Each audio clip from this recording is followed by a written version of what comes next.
started. So last time, um, we there things happened. Things happened. You got the group of adventurers who were on their week off.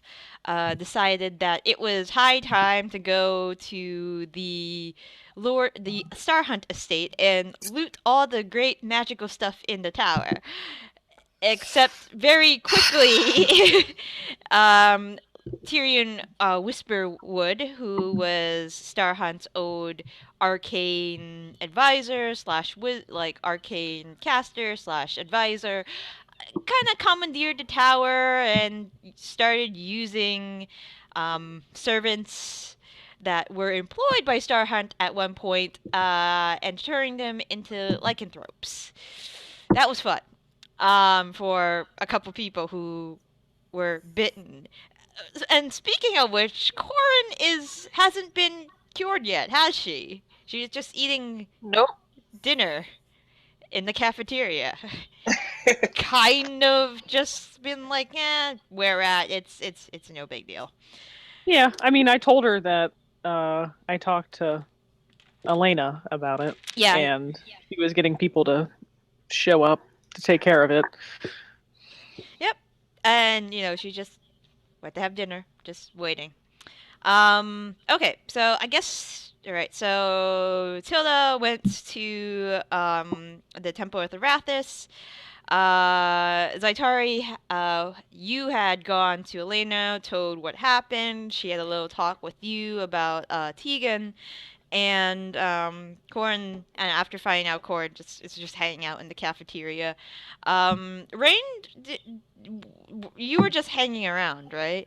I led everybody back to the Temple of Arathis, and then after that, I probably went back and, offloaded the books and whatnot.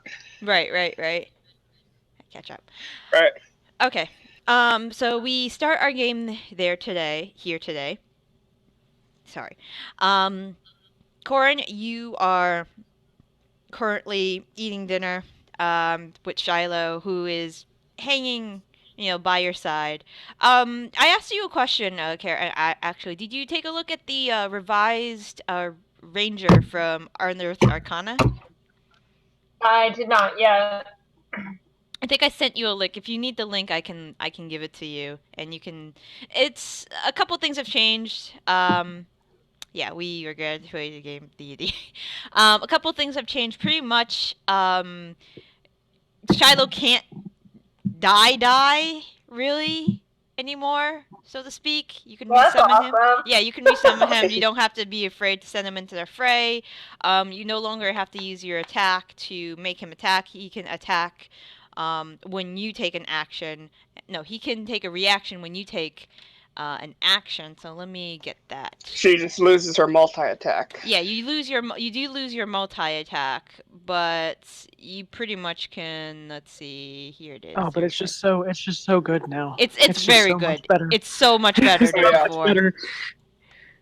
So, I'll just have this open in the other window so we can get used to that today if combat comes into play. And I thought we were supposed to be having a relaxing rest of the week. I mean I don't know. All right, so so Corrin, I don't know. I'm just the creator of the world and of the story that you guys are playing. Well, I mean, if you piss anybody off, then there may be a fight. I'm just saying. But you know what? Anyways, so you're hanging around, Corrin's hanging around, having dinner. After being told about there Elena's getting some people to come help. It's about probably 30 minutes later that a very statuesque individual in heavy plate comes strolling. And when I say strolling, I mean strolling down into the. Actually, I should get my folder ready. Darn, there we go. Comes strolling into the cafeteria. He is a. there he is. You know, Fabio type, long flowing blonde hair, blue eyes. Um, and he's carrying this huge bladed weapon that is on his back currently.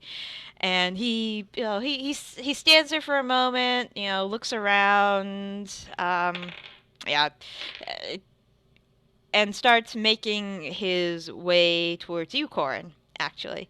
And he approaches and he waits for you to finish chewing whatever bits of a meal you have in your mouth, and he says, excuse me, miss, right? You're a miss," and he's kind of like looking at you a little strangely.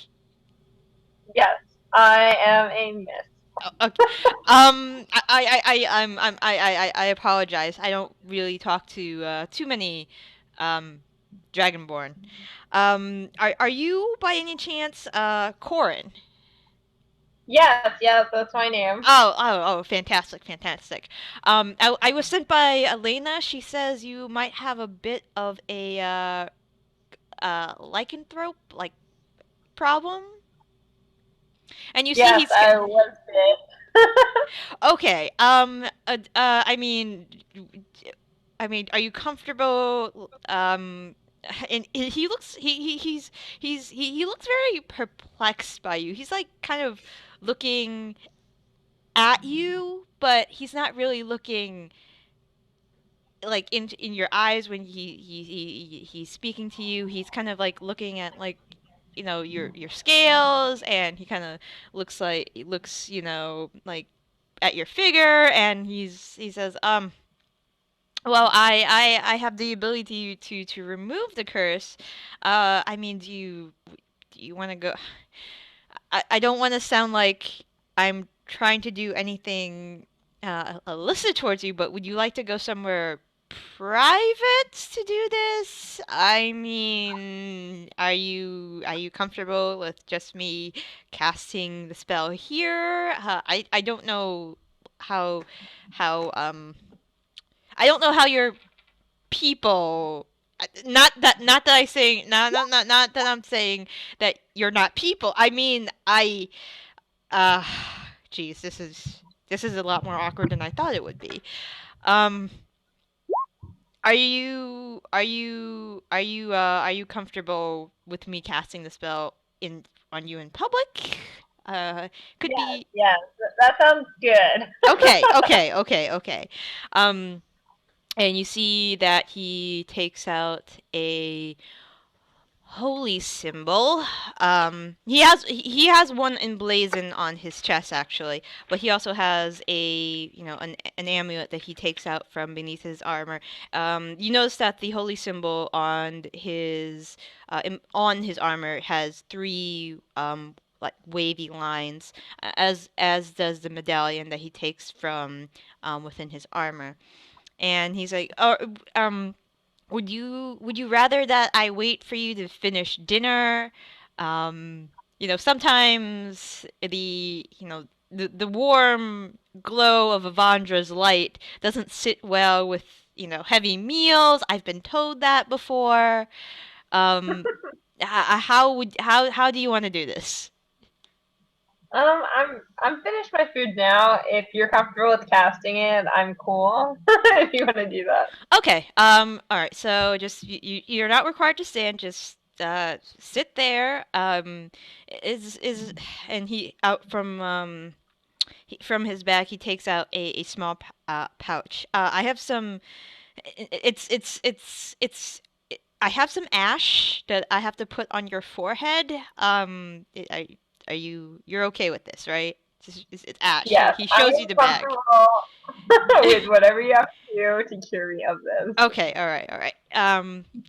He has a little bit of holy water. He takes some ash out of his small burlap bag, and he mixes it in his palm for a few seconds, and he takes his index finger, his middle finger, and he just you feel like three lines are being drawn on your forehead currently. And he's like, all right, so that's that. He takes a holy symbol. Um, he holds it close to you. He doesn't hold it on you, but he holds it fairly close to you. And you feel there is what you see, there is a white glow that starts emanating from the medallion. And at the same time, there is also the ashes that he had placed upon your forehead start to get a little warm, but not uncomfortably so. It's more of like if close closest I could say is if you had a hot water bottle and it's been there for a little while. It's a nice glow. Um, he murmurs some words in Celestial. You can't quite understand this, but he seems to be chanting, and the medallion he holds glows brighter and brighter and brighter. Um, and there is, you see out from, if you look up, there is like a white light you're starting to see from above your, somewhere, on your forehead, but, you can't see it too well because it's on your forehead. And you feel as if the bite that you had received, the throbbing, the dull throbbing, starts to go away, and after about 5 minutes, he stops chanting. He puts the holy symbol back in his armor. He uh, gets a little cloth, and he just wipes her forehead and says, "There, I think that should be it. Can I just see where the entity bit you? And I just want to check that out a little bit, see if the bite has receded." Yes, Okay. I show him the spot. All right. He takes your risk and he looks at your forearm. Okay. All right. We see. All right. All right. You should be all clear. Just let me know if you feel any sudden urges of bestial wrath. That's usually a telltale sign that it's still there. I, but if there isn't any bestial wrath or suppressing rage or anything of that nature, or you don't usually eat raw meat, right? That's not a No, thing with Dragonborn. Okay. Then I'm humanoid just like you. I apologize. I just don't. I mean, other than you and Zorik, you're the only two Dragonborn I have ever encountered. So I apologize if I seem ignorant. I'm this is just weird for me. So yes, if you feel any urges to eat raw meat, other than I'd say steak tartare or anything of that nature, then just let me know. Let Lena know. Let Serena know. Um, and there is another companion that I hear that was bitten. Do you know where she might be? I am not certain. I Okay. thought she was around this area. Okay. Well, thankfully the full moon is pretty much receding, so we have about a month if anything happens. All right. I will leave you and your animal companion. Have a wonderful evening, and I guess I should go start looking for your friend. Oh jeez. By Avandra's grace. Okay. Have a good evening, Cor. You too. My name is uh Chadwick, by the way, but everybody calls me Bull. And behind you, Corrin, you hear no, we just call him Chadwick. And there's this dwarf that is sitting behind, like about like two tables down, and you see that the paladin kind of gives him a dirty look briefly, and you know straightens himself out, and he says, Chadwick is okay as well, he says. But you have a lovely evening. And thank you. And he goes off. And as he goes off, as he passes the dwarf, you see him hit the dwarf upside the head very quickly, and the dwarf starts, "Ow! What'd you do that for?" Freaking humans. And starts chugging an ale. Okay. Raine, what are you up to? Like I said, after I left the temple, I probably came back to the hideout, and probably decided to check in my old fence fellow, who I offloaded my broken statue to, and see if wants to buy some books and whatever else I might have. All right, he's not currently there, but the other individuals at headquarters tell you that Scarm is currently there right now. He can offload any loot that you might have. And he's at the same place where you saw the previous fence. This individual is a elderly male human, thinning gray hair. There's a thin pencil mustache on his upper lip, and he's kind of sitting like he has a slight hump on his back, and he seems to be kind of dozing off in his chair, like.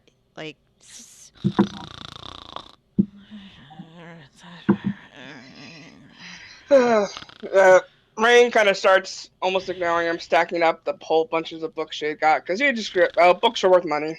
And then on the last one, she kind of slams it down a little bit, What? Who's here? And immediately you saw him, like, from in his sleeve, a dagger comes out, and he's looking around, and oh. It doesn't faze Raine too much. It's like one of those days. Not much going on. Oh, sorry, dear. I just dozed off. Can't stay awake these days.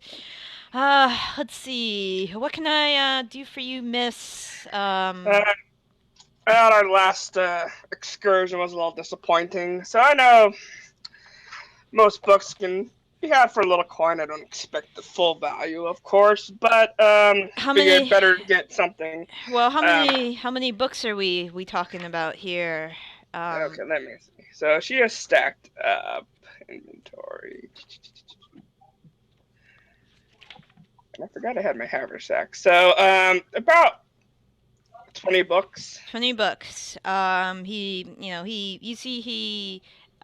takes one of the books and he just briefly looks at it. Let's see. 20, you say? Let's see. Usually books are not my forte because I'm not one of them scholarly types, but I can Me neither. I can at least give you a base price. They look very well kept. Name Scarm, by the way, Miss Raine Lavi. Raine. Nice to meet you. He shakes your hand briefly, and let's see, 20. I think I can give you. And he takes out an abacus. 20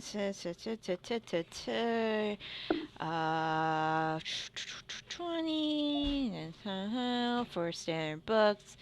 I can give you 300 gold for the 20. That price is about 15 gold per book. They're pretty hard to find buyers for. I mean, sure, we have the Thundrum around here, but some of these are kind of And I know some of these, the Lusty Argonian made. What the hell is that even? I don't know. 15 is fine. Okay. All right. So that's 300 for the 20 of them. Let me get some coin right here and takes a small bag. How are you on artifacts and religious symbols? It depends. Specialist. It depends on the artifact in question, actually. Some of the stuff I've seen I can identify, but it depends what you've got. So she'll remove a small golden statue from her handy haversack. Well, the statue alone, I can. Let's see. I mean, the statue itself is worth probably 35 gold. It is, as far as I could tell. Hold on. You see his hand glow very slightly. It's not magical in nature. It's definitely a religious piece. So I'd say about 35 gold.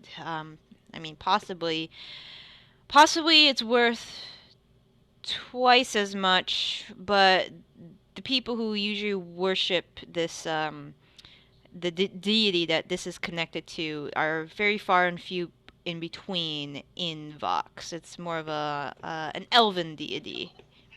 Hmm. So just to confirm, last time you said it was a slightly different price. Is Raine getting undercut here, or is Roll an insight check. okay? So that was insight. Okay. He seems he's telling the truth. He's not really holding anything back. The problem is that he is more of he's more of the fence type that, he is not a religious expert. So he's pricing it out as probably like a person who looks for, that collects, strange effigies or strange Mm-hmm. odds and trinkets.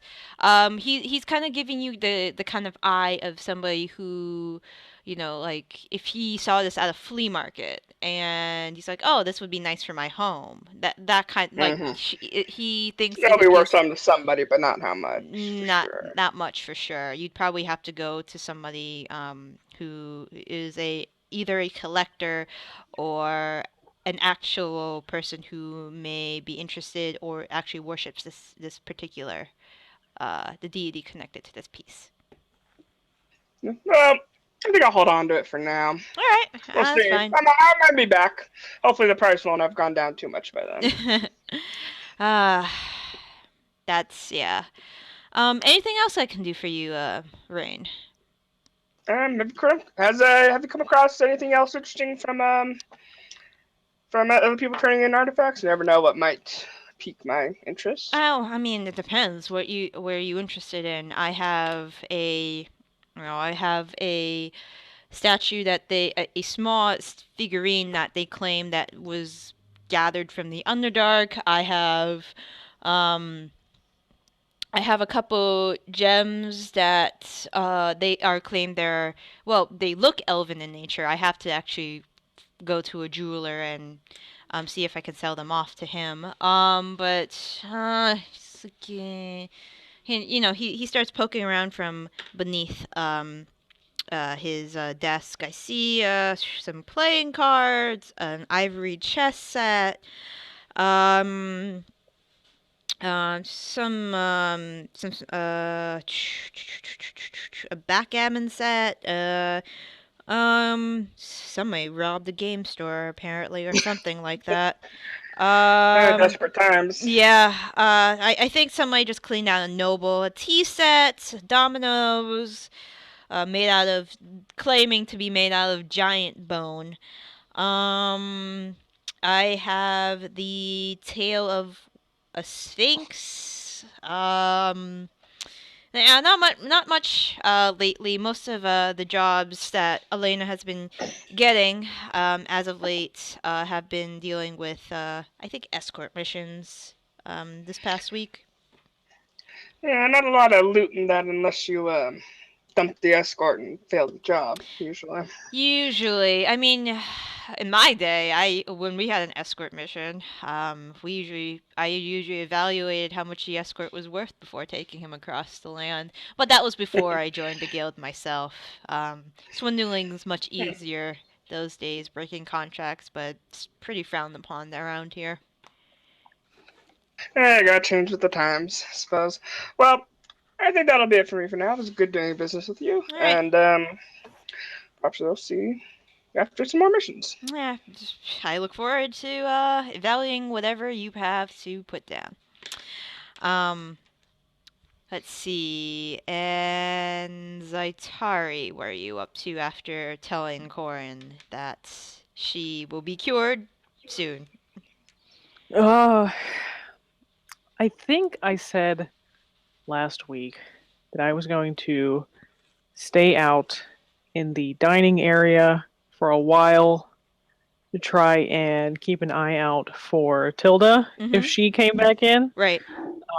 as well as either finding Tegan Mm-hmm. or just sitting with whoever catches my eye. Okay. Um, you see, all right, so roll a quick perception check for me.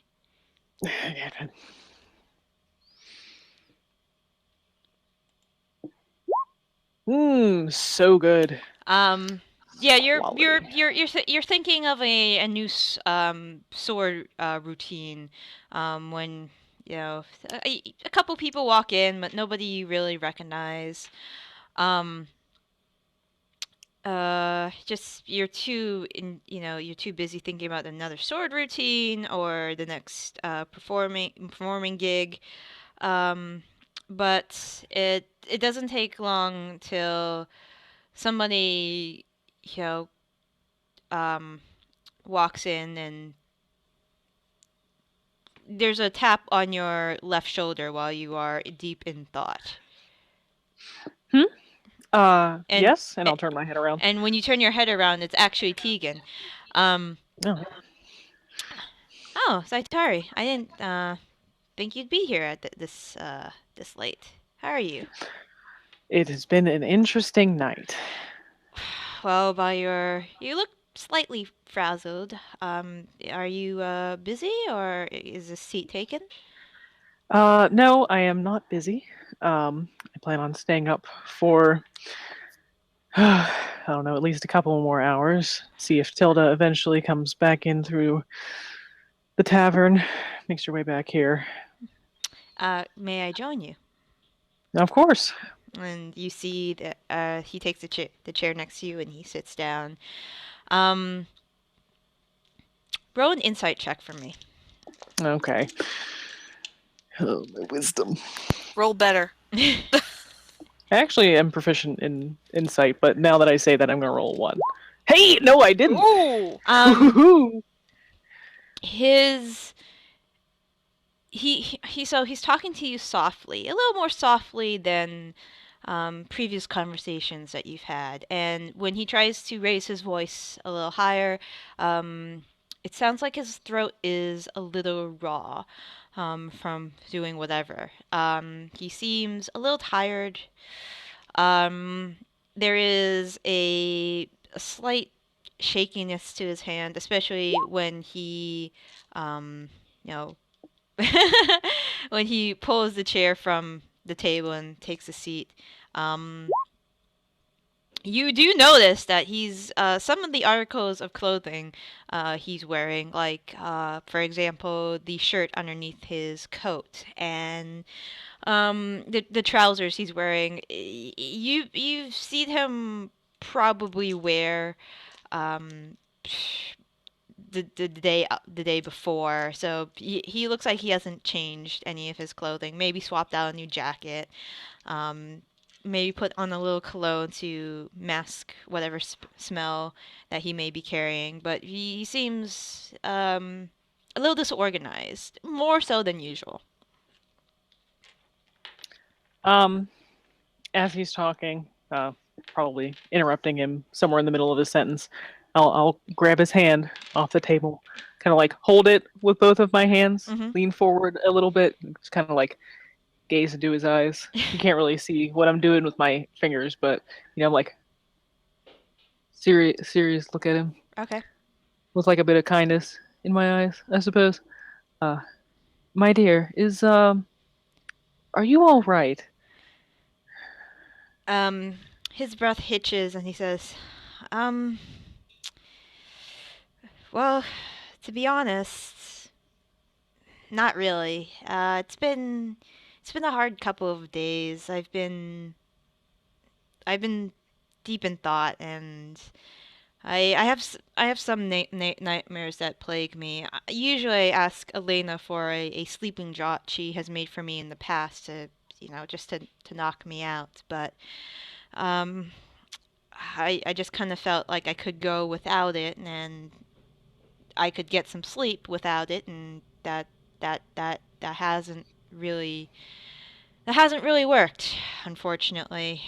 Um, yeah.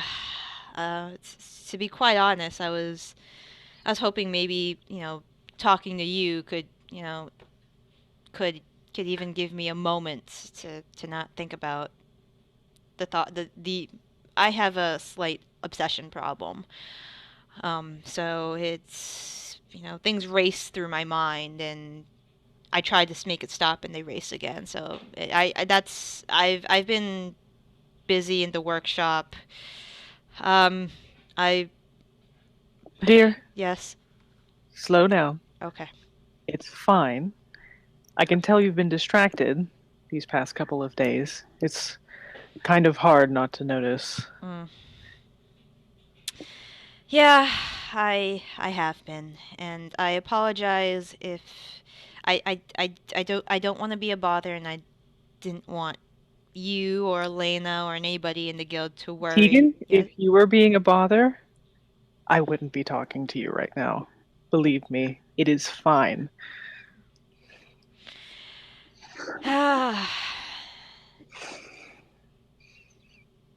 Thank you.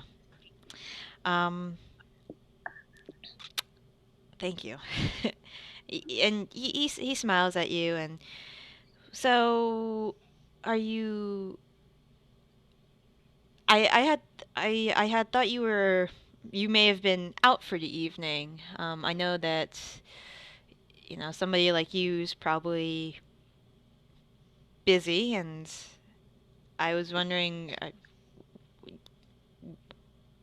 why are you hanging around here? If you could allow me to Well, ask. it has definitely been a very interesting evening, to say the least. Um, let's see if this will um, maybe distract you for a little bit.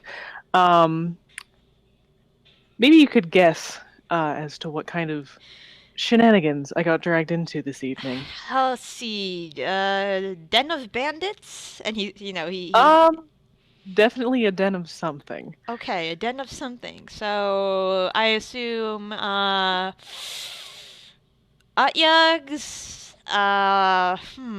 foxes. Well, foxes would be too mundane for your group to deal with. And he starts rattling. Foxes are definitely too mundane, but sort of in the right direction. Really? Sort of.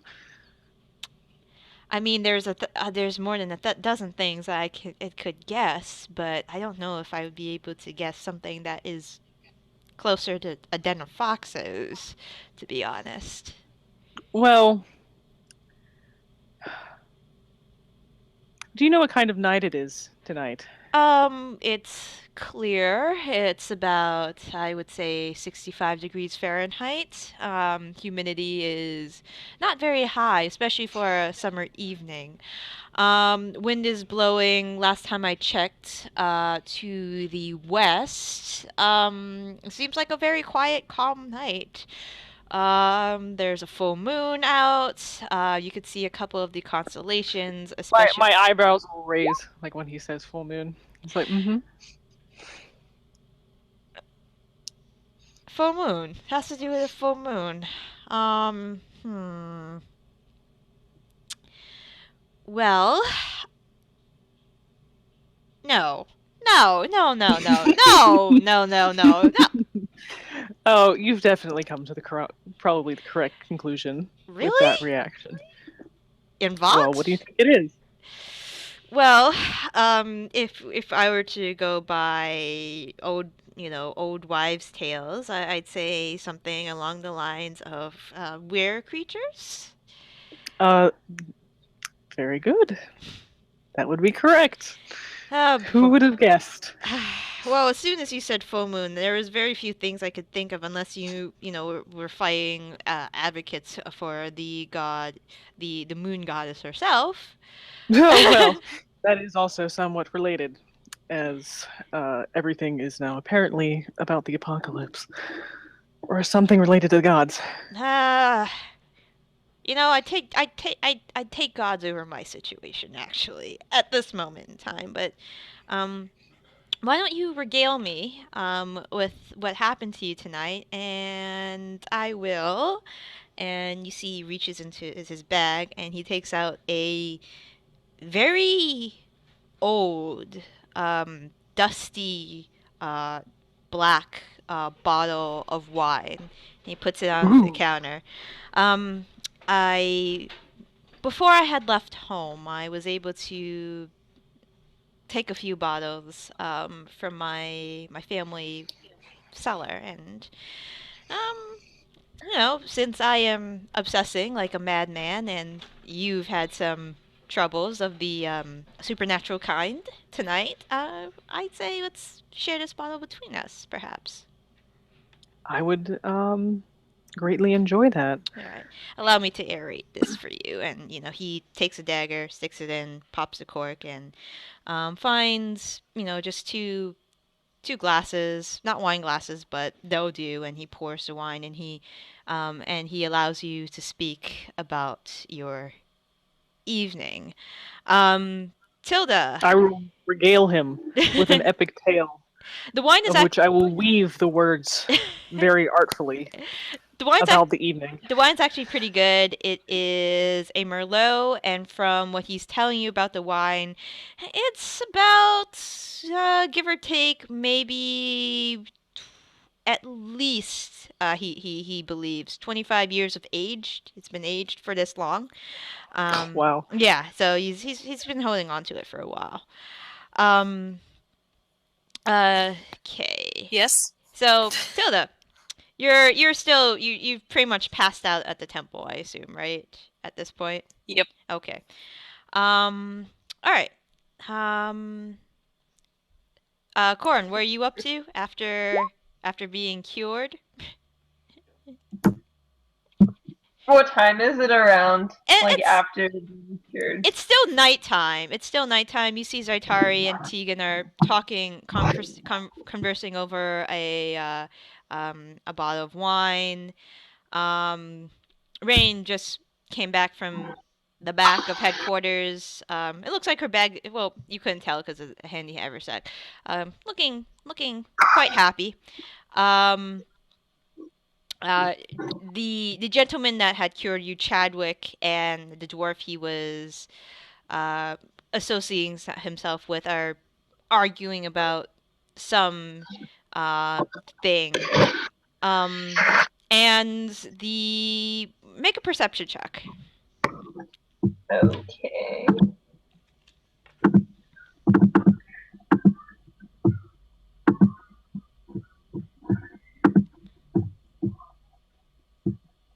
Sorry, I'm on my laptop and I don't have a mouse. I have to touch that. Oh, okay, that's fine. I I was was wondering wondering what that was. noise was. Tell it to be like, if there was like a block of wood that was on like like a wooden dowel, you were like Yeah. Yeah. it's like I like this. Um, you don't see her in the cafeteria very often, but you hear the clicking of heels.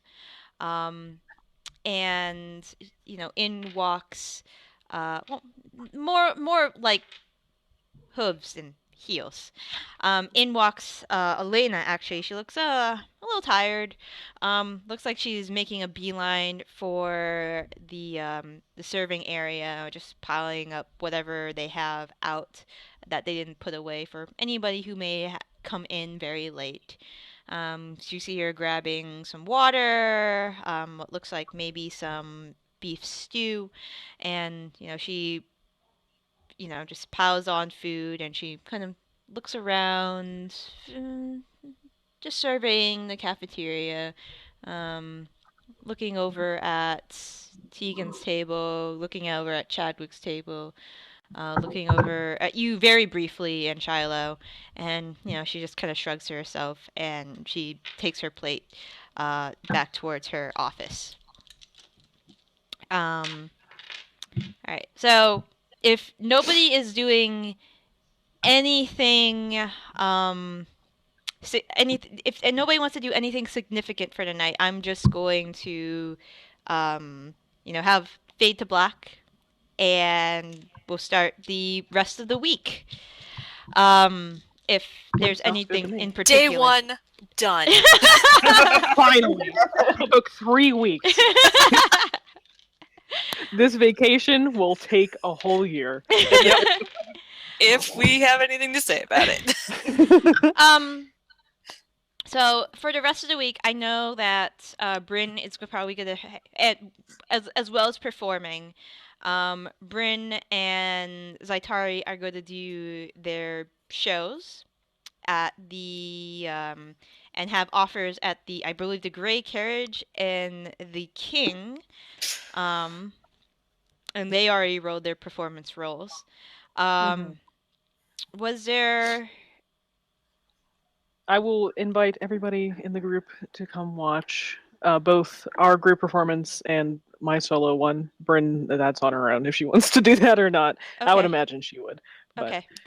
On the I forgot which day it was, but on the day that you had rolled, I think you crit one of your performance rolls, I believe, or got a really high number. No, I definitely did. Hit a 20 in there. Okay. Let me open up a new tab and take a look. You can go ahead with the rest of the week while Okay. I'm trying to find that message. All right. Corrin, is there anything you want to do during the week? Anything particular? Are you good? Are you anything you want to buy? Is the area we're in, is it heavily wooded around? Around the city, you remember when you were coming into Vox? If you go about maybe a mile out, you'll start hitting woods. Most of the immediate area of Vox has been cleared for Skyport or for farmland. Leonia is more of the plain plateau environment. So yeah, Godarn is more deciduous woods. If you really want to go out there. Okay, me and Shiloh venture out there to go hunting, relax. Okay. Roll me a. I know I hate asking you to do this without the mouse, but could you roll me a quick survival, and I could tell you what you actually find out there? Yes, I will do that. If she crit fails, does she get lost in the woods? We have to go find her. Yeah, well, at least Shiloh could try to save her. Corrin! That's true, we always have Shiloh. Bork, bork, bork. Bork, bork, bork. So let's say, is Shiloh the Oh my god! What did I get? You got a 7. You got a natural 1. You rolled a natural 1. Plus 40 as a ranger. I need to shut my mouth. Thankfully, Shiloh, knows his way back if you need to. But you managed to bag a squirrel while you're out there. It's pretty. It was an elderly squirrel. It was kind of on its last legs already. There's not much meat. This is more a mercy kill than anything. Did it do like a suicide by ranger? It was trying to leap off the tree as it was getting Chilo chased it up a tree, and it was trying to leap to the other tree, but it kind of it just didn't make it. It just didn't make it, and it happened to land at your feet. I'm the worst hunter ever. And Shiloh kind of just looks at you, and then looks at the squirrel, and then looks back at you like, kind of like a really look, really, and kind of does the visible. Yeah. but you caught something. Something. Okay. First night. All right. So, Zaitari, on the final night that you perform at the what was it called? Since you probably have that page open, because I just closed it. that's okay. Ah, I'll open shit. it. I'll open it. I'll open it. Well, Because I just closed it, so it's in my recently closed. So okay, right there. Let's see.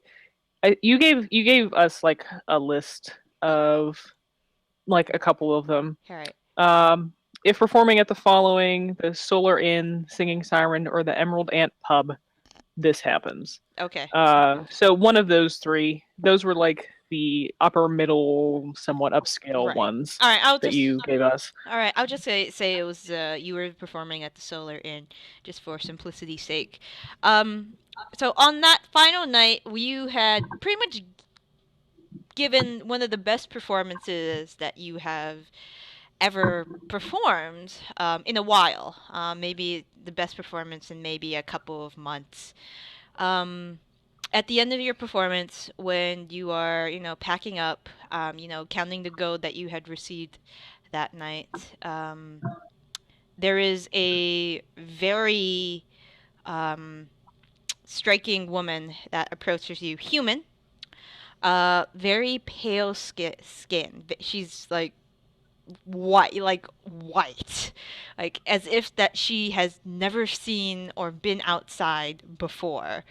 Oh God, Yeah. it's a vampire. Shit. uh, she has, long black hair. Very thin. I'd say very close to Morticia Adams, actually.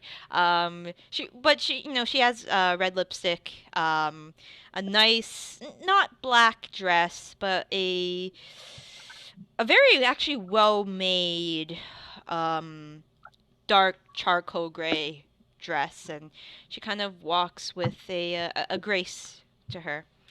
And she, as you're packing up and counting the money you've earned, she says, that was a very nice, that was a extraordinary performance that you put on tonight. Well done.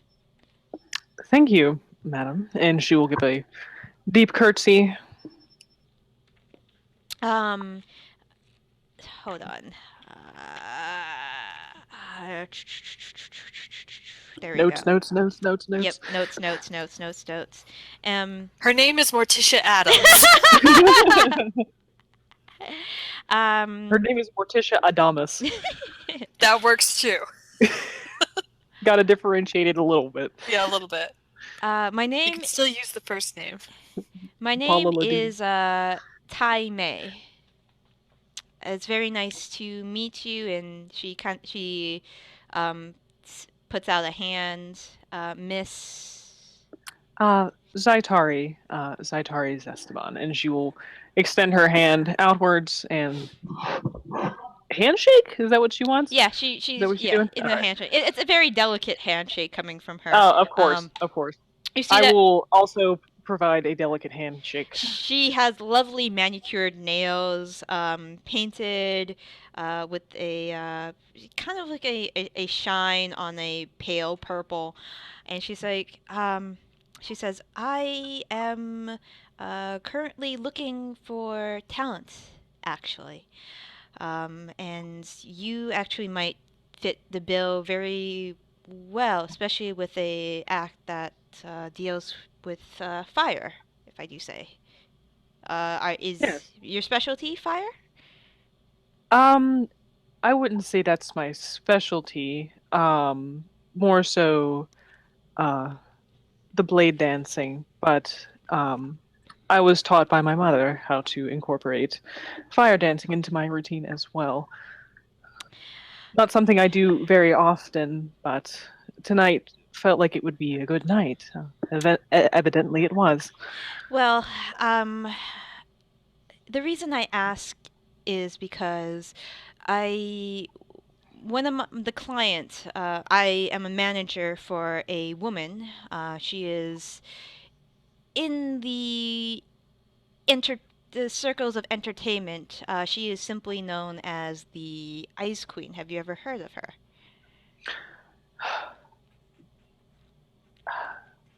out of character, yes, and in character, I would say yes as well.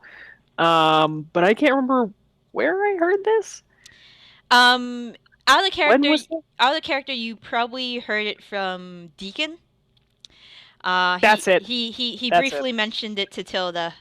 Um, but in character, just give me a what kind of check would this be? Just history check. Because you are a bard, give it with advantage. Hey, all right. Oh, Okay. Yep. boy. You have actually heard of the Ice Queen. She is very famous in the circles. She is actually a very famous musician. She hails from Algor, the country to the north, which is actually surrounded by a magical wall. And she is known for her violin playing, as well as her theatrics, so to speak. Um, it's rumored that, they say she performs in the costume of, a silver dragon. She has a mask. She's, always very she's dressed when she like this when she performs, and she is considered a premier performer. Um, and Tai Mei says, "Well."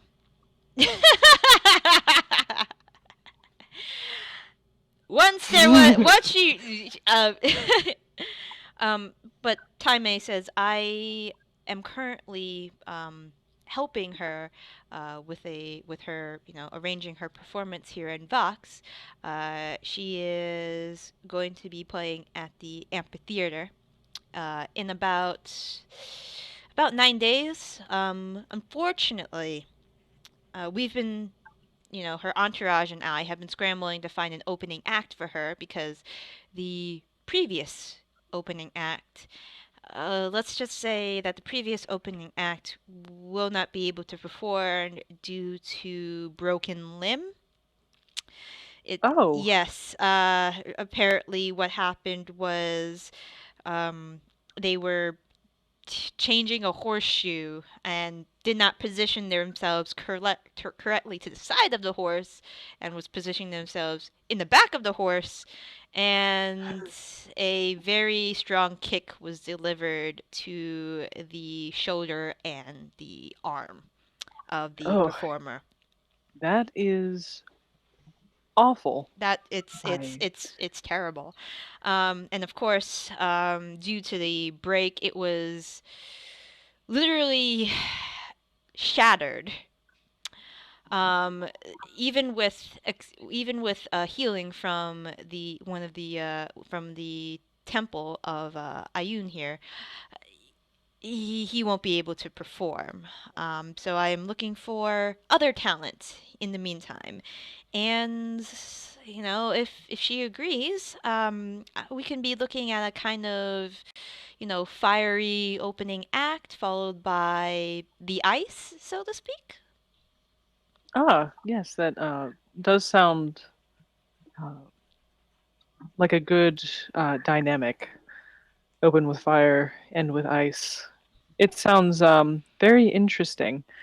Um, actually, um, before I performed here, I was doing a bit of um, support, I would say, for one of my compatriots. Performance wise, she is actually a very talented um, fire breather. Oh, I could ask her if she would like to possibly join me in this. Obviously, you are very welcome to meet her, talk to her, see how she does. Wait, hello. Okay, yes. I couldn't see my mic green light flashing for a second. I didn't know if you could hear me. Um, but obviously, you're welcome to assess her as you have myself. Discuss the particulars, those kinds of things. I would just need to talk to her first. Shouldn't take very long. I myself am a yes. So regardless of whether she says yes or no, I would be glad to perform as the opening act. Wonderful. I will definitely. Will you two be performing together anytime soon, or do you know if she'll be performing um, soon? And if so, maybe you can tell me where she might be performing, or I can, just keep my ear to the ground. I'm pretty good at that myself, so. Sure. I'm just gonna say that our last performance was like the last of all of our performances. Okay. So I'll tell her when and where that would be, Okay. so that she can watch. All right. That would be excellent. And then if she turns out to be an exceptional performer like yourself, we can discuss payment. Of course, you guys all Nope. disappeared for a second, so I'm okay. Yep. There we go. Yeah. No, it's fine.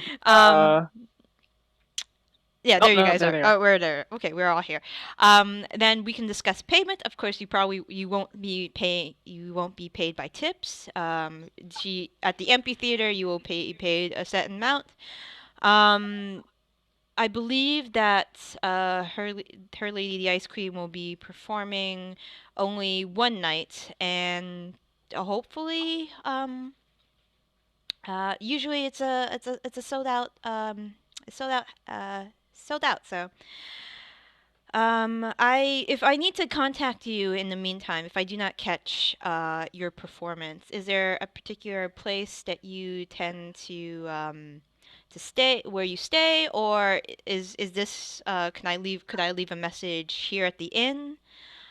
Yes, just leave a message here. Okay, will do.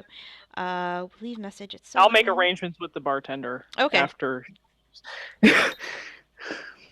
All right. I am not sending her to where we're to the shrieking. I'm sure she would love the ugly harpy. The ugly harpy. Yeah, I don't think so. I contemplated it for 2 seconds. Like, it might not seem like much, but I'm staying at the ugly harpy. And I was like, oh wait, no, that's a terrible idea. No. Okay. All right. She said, "All right, very well. I will. If I need to leave a message for you in the meantime, I will leave it here." Um, do you have any questions at all? Yes, but I believe it would be easier for me to gather all of my thoughts completely over the evening, come back to you later with them written and such, so that I can ask all of them in one go. Okay. I don't want to think of anything after the thought. Okay. I will at least at at at the I will contact you at least 2 days prior before the performance. We might have to get some a appropriate attire for you and for this compatriot you have. Um, As for myself, actually, if you just describe to me what you're looking for, I can pretty much make myself look like whatever you need. I see. I As see. for my compatriot, I'm not so sure. She would probably almost definitely need something if you were to approve, of course. Of course. Of course. Though, when I see you tomorrow evening at the insert name of inn here, I will come to you with any questions I might have. Excellent. All right. I look forward to working with you and perhaps your compatriot as well. If you need to contact me, you can just leave a message at the amphitheater near the main square. It's the large opera house trimmed with gold. You can't miss it. All right. Have a good evening, Miss Zesteban. You as well. And she.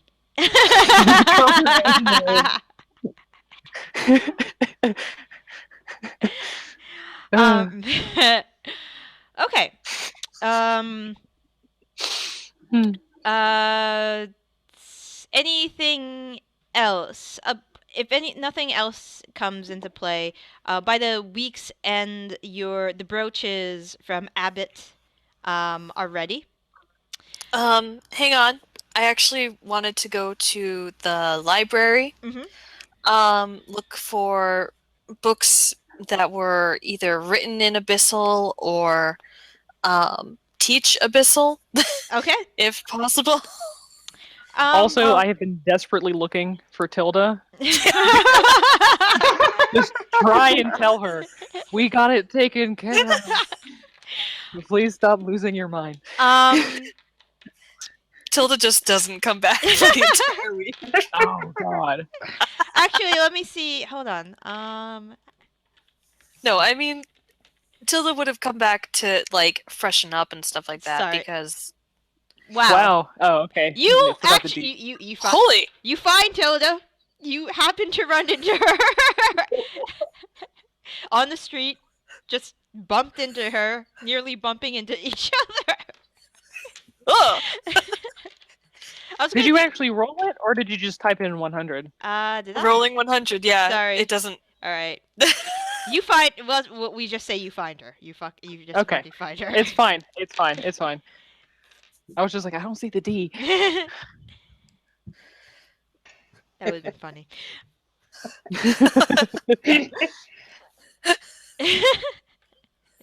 But yes, It rolled 100. but eventually you do catch up with her, either meeting her on, finding her on the street, or meeting her back at headquarters. Oh, Tilda, thank the gods. Where have you been? Oh, I'm sorry, darling. I went to the Temple of Arathis. Did you... Oh, The- yes, obviously. Were you looking for me? Yeah. I talked After you to just Elena. ran off I and left the went- tower, you to go talk to Elena. walked out of Make there like sure. a tiefling out of the Nine Hells. The things were taken care of in order to get your lycanthropic curse removed. Corrin is now fine. Oh! We have a couple of options. I would just need to go to talk to Elena and see where they might be, though I'm sure Chadwick is Well, darling, somewhere in the tavern, because he always is, always spouting off his stories. But he can definitely do it because he fixed Corrin. He can fix you too. So please come back to the tavern. well, I beg of you. I don't... Please stop. Please stop disappearing. Well, I appreciate the thought, darling. I went to the Temple of Arathis that night. Yes, to go see Theo. Um, I would imagine, anyways. well, and also to talk to Priestess Helena, Yes. and she removed the curse. Oh, I apologize for not returning. Tilda, it's fine. Priestess I Helena would- just thought it was best if I stayed there in sort of an observation capacity. I'm not used to people on this team caring about my whereabouts or my distress. Well, you seemed very distressed, and I just wanted to make sure that when you did eventually make it back to the tavern, I could say, it's taken care of. Because you seemed very, very distressed, and it kind of freaked me out a little bit. Because I know what it's like when you have something that you can't get rid of, and that you're afraid is going to ruin your entire life. So I just wanted to make sure that it would be fine. But it is fine now. You're okay. Yes. Everything is fine. Corrin is fine. You're fine. Everything is fine. Yes, it's quite a relief. Thank you. Of course.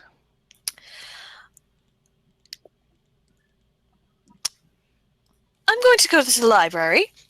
Okay. I'll probably be in and out of the tavern for the rest of the week. You know, visiting Lord Nightwell and such. Of course. Well, this Right. week at where did we say the singing siren? Something, whatever. I'm going to tell her whatever tavern it is that I'm performing at for the week. Oh, Solar Inn, yes. And yeah, I'll be at the Solar Inn in the evenings performing if you're interested. Myself and Bryn will be performing at another tavern on some evenings. I'm not sure she's taking care of that. Oh, all right. Well, break a leg. Hopefully not. As much as No. people like to say that for good luck, I don't like that saying. Oh, all right. Beg pardon then. Oh no, it's quite fine. You didn't know. But now you do. Just say good luck and everything will be fine. Well, good luck then. And I'm off. Okay. Sounds Yeah, good. so I'm gonna go to the library, grab some abyssal books, and then I'll be I'm gonna take them because you can check them out, Oh yeah, right? yeah. The library. It's like a regular library. It's like a regular library. You sign up for a library card. You give them your address. Awesome. You can check books out. Just don't Yeah, have them see? overdue Yeah. because when you overdo these particular books, you know, if the money is warranted enough, the scrying thing comes into play. Yeah. They will find you.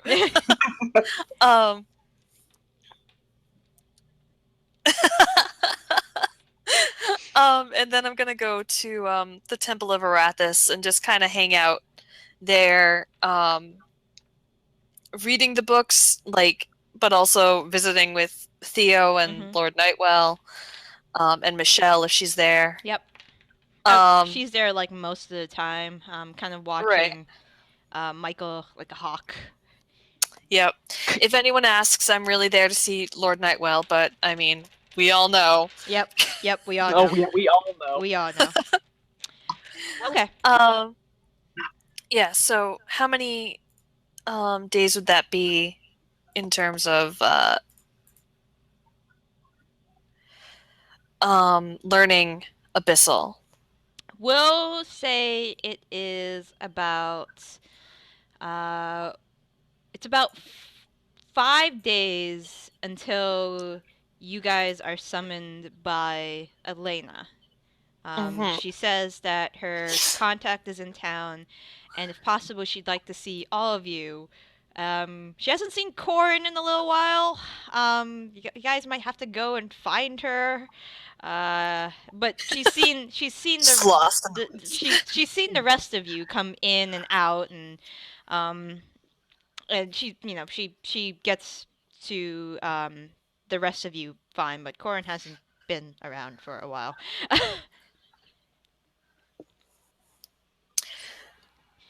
Corrin, why don't you roll me another survival? Gonna go kill off the rest of the elderly squirrel population. I'm trying to hunt. Why do we have protesters outside the Ugly Harpy? Stop killing the elderly squirrels. Okay, you find your way back with very little problem. An airship that actually flies over the wooded area heads in the direction of Vox to be docked. My cat is hungry, so I'll be right back.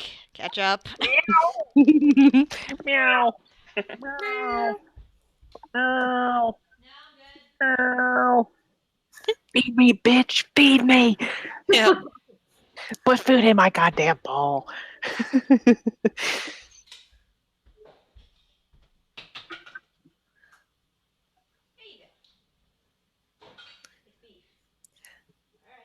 That wasn't really what I wanted.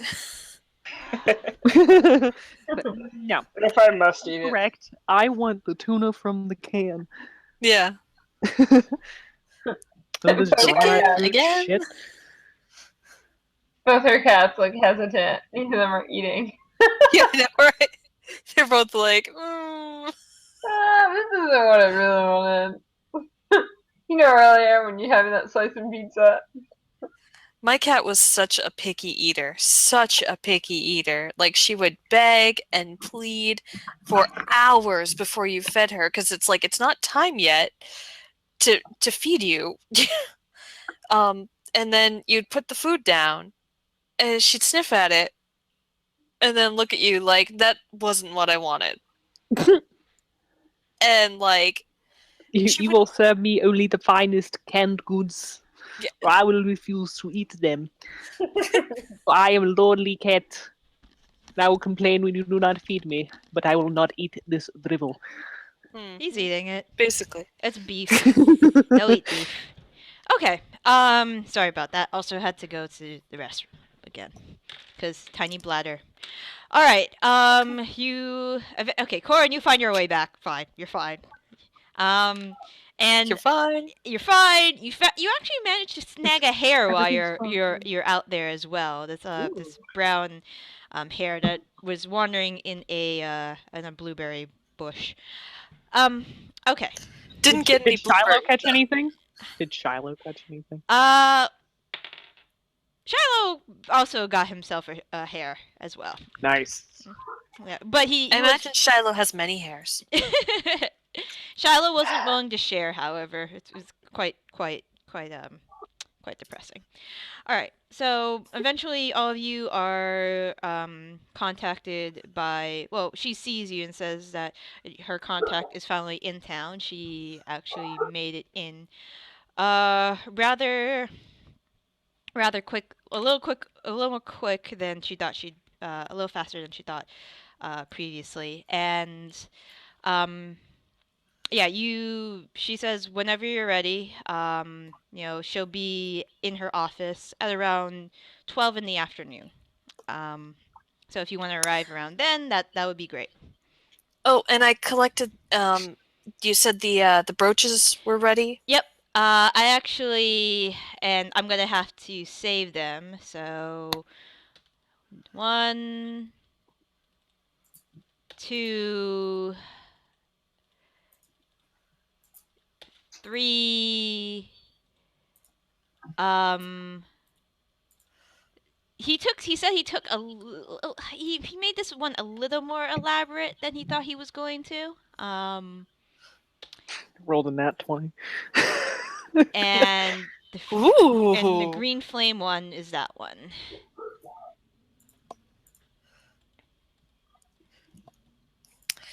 Satisfactory, darling. He took some. Well, Abbott says I took a couple liberties with the tree. I thought maybe I was thinking pine tree, but I think that would have been a little too winter celebration esque. So I went more with a tree goddess. I hope that was okay. Fine by me, darling. Okay. These are beautiful work. Thank you. I mean, only the best for my cuspers, and not like Oh, indeed. Not like over the that harlot at Gallery of Gems.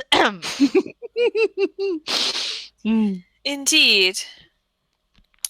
Yes, I'll never listen to that Linda lady ever again. Thank you very much. All right.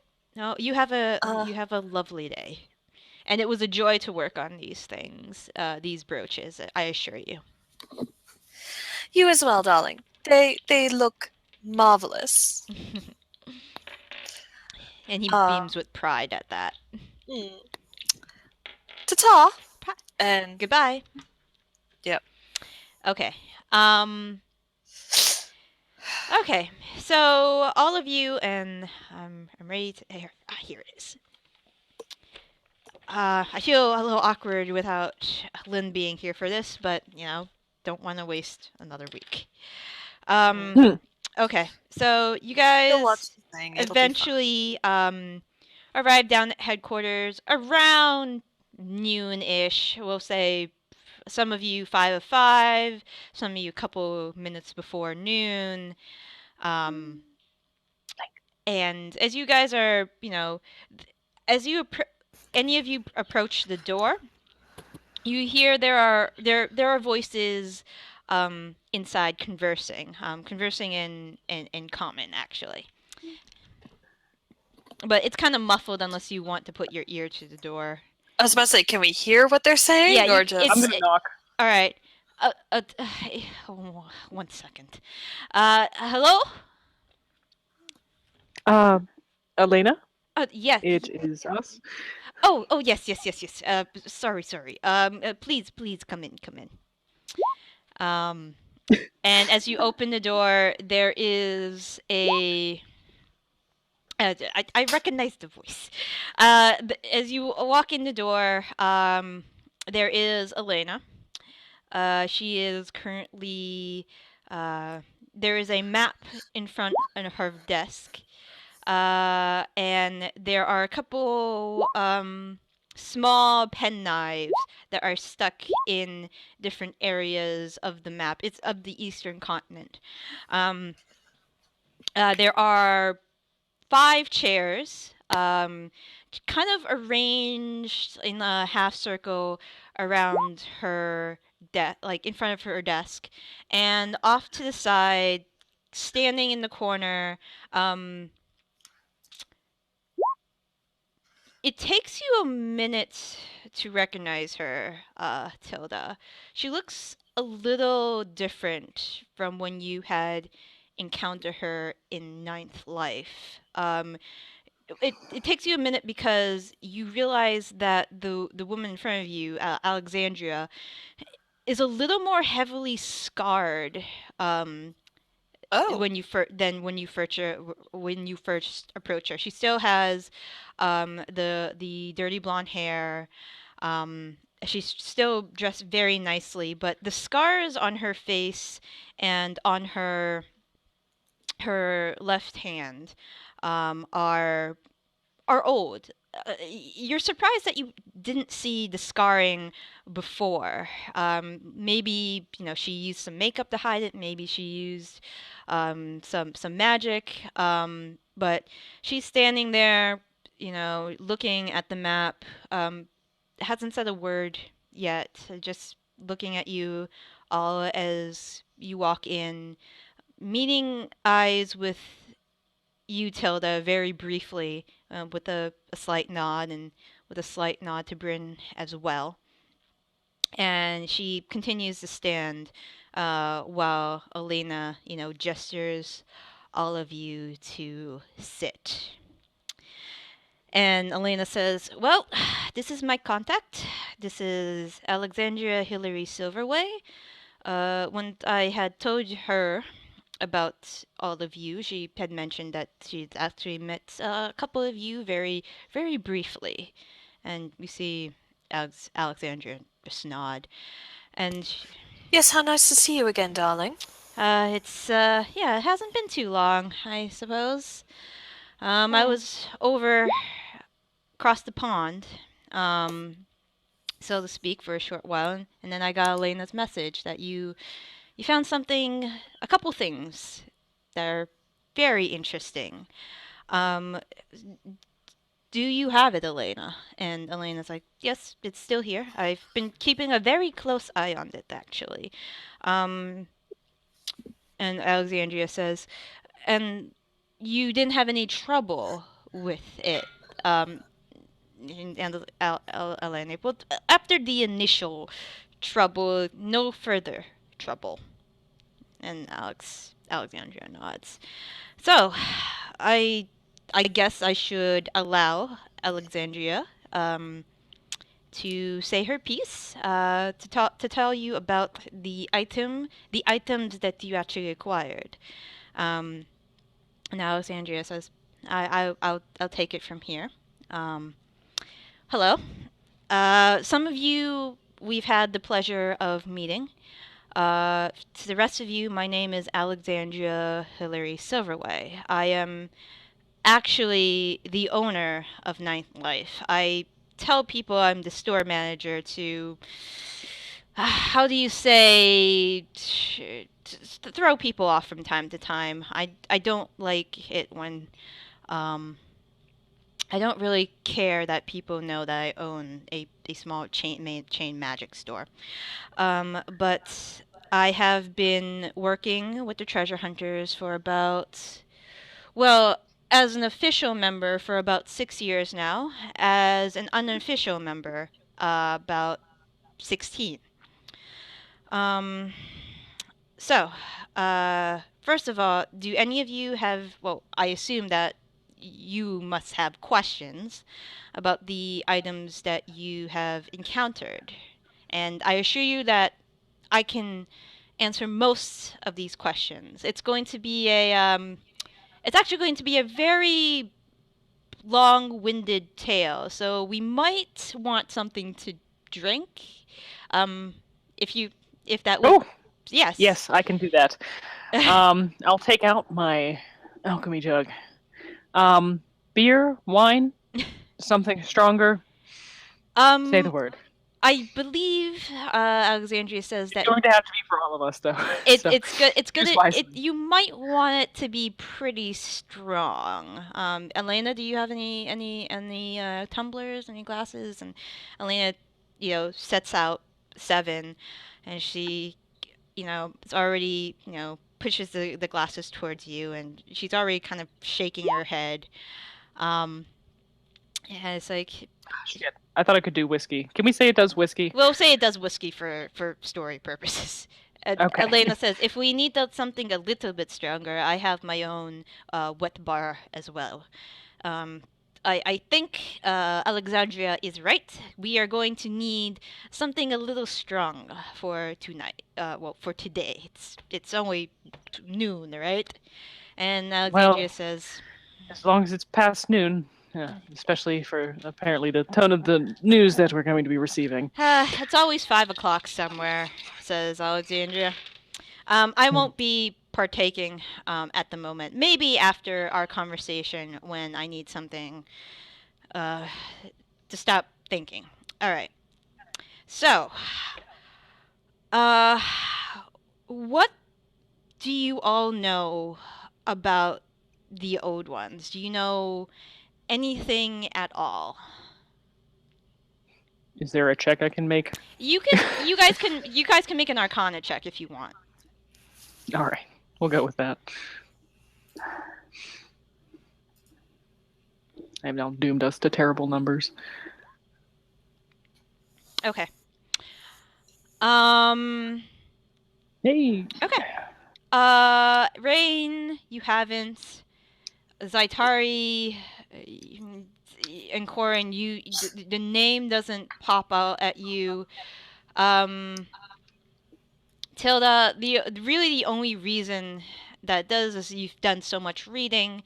Right. All you really know from what you've discerned from the Tristine Chronicles is there's some malevolent force. But what they are exactly is it's you're not sure. Well, all I've gotten from the Tristine Chronicles is that there's some sort of malevolent force. Malevolent, I would say, is an understatement. Okay. I'm going to start from the beginning. If you have any questions in between, just let me know. All right. So, I guess I should start with when I was younger.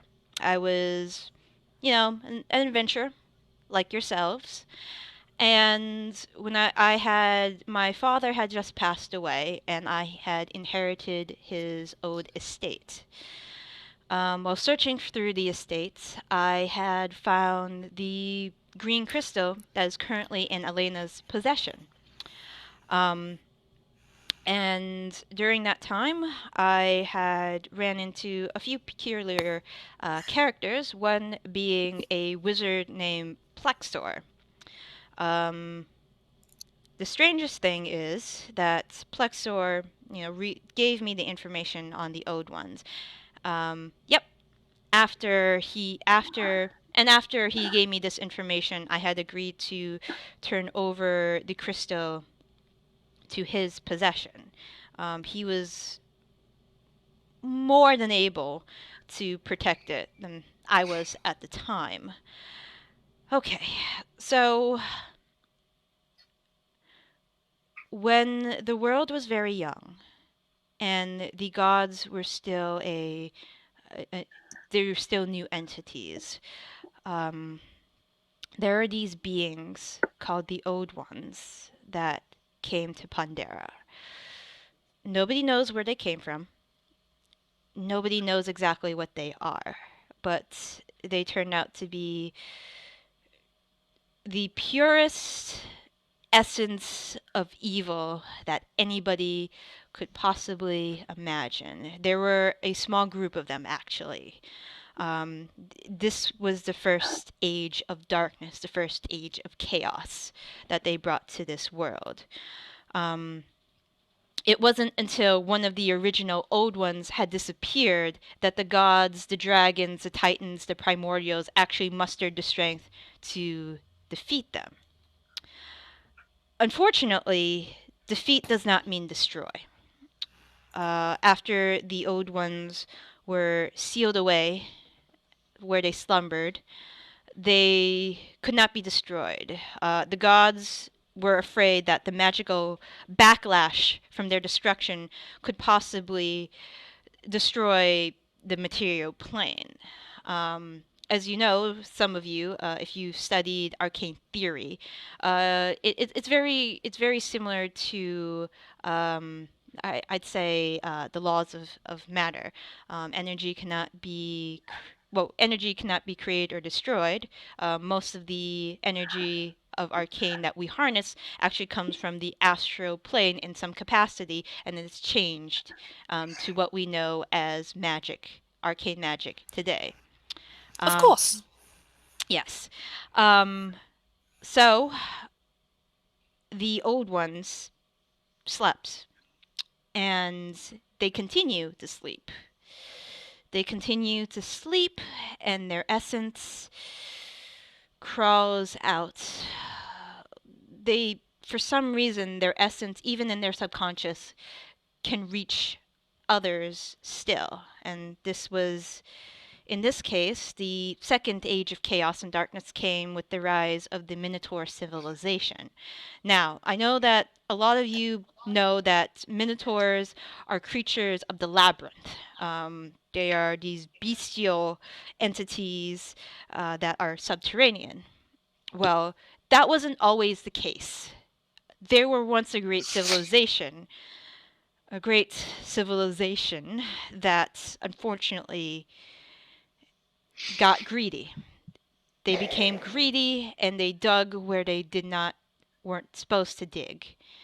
And they found, and as she tells this tale, you see that she is becoming a little more uncomfortable with speaking with this. And Elena already has gone through half of her glass while listening to Alexandria.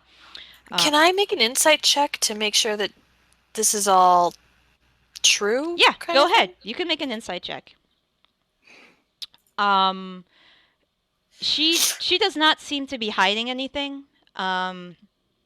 She seems she's taking it a little bit slow. There is a slight tremor to her voice, but that's not out of trying to hide a lie.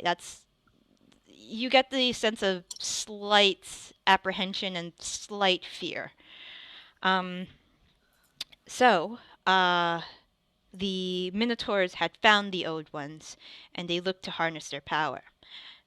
You don't harness the power of the Owed Ones. The Owed Ones take advantage of you. The Owed Ones make sure that they have enough to feed on, because the Owed Ones feed on emotion, they feed on fear, they feed on any ill emotion, any pain,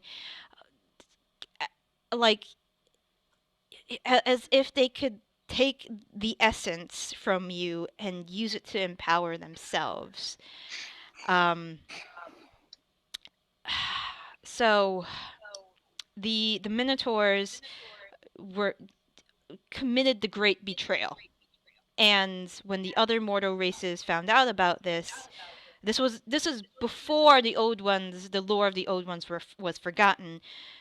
The war came to Pandera, and the Minotaurs were locked away.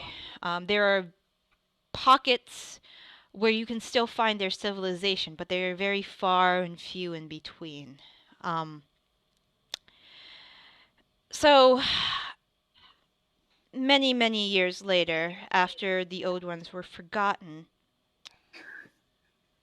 do any of you know anything of the great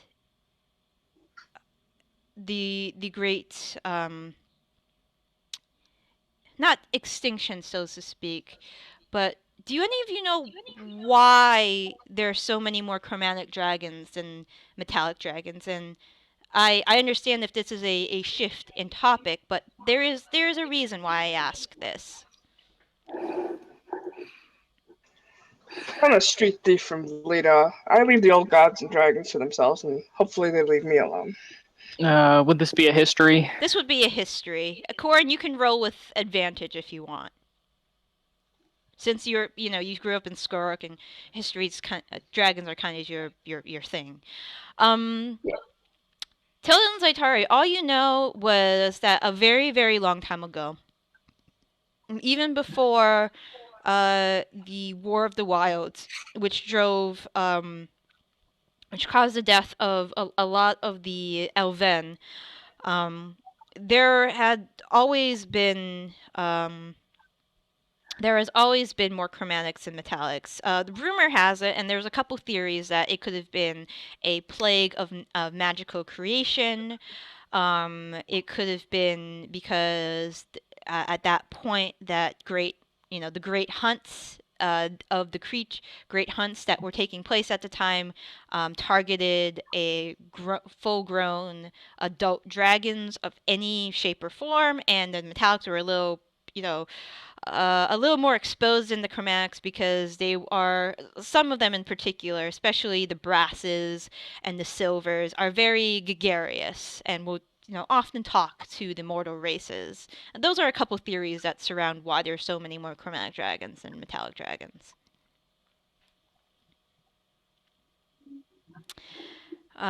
If nobody says anything, Alexandria said. Well, there are many theories, darling, but I imagine Yes. you're going to tell us something different. Yes, I came across it in some books that I read, but it's still fuzzy for me. That's fine. And yes, and you hear Lena says she loves her theatrics. And Alexandria just shakes her head. So the reason that there are so many more chromatics than there are metallics is because of a weapon called the Dragon Sphere. You actually found a piece of the Dragon Sphere. It's in that box that Elena has right now. The Dragon Sphere was created many years ago by a group of very talented arcane casters. Its main purpose was to allow anybody with access to it to slay and essentially disintegrate a metallic dragon without even really knowing where it was. It's sphere, yes, the first one. It could, by speaking the dragon's name, it could locate a dragon and it could kill a dragon.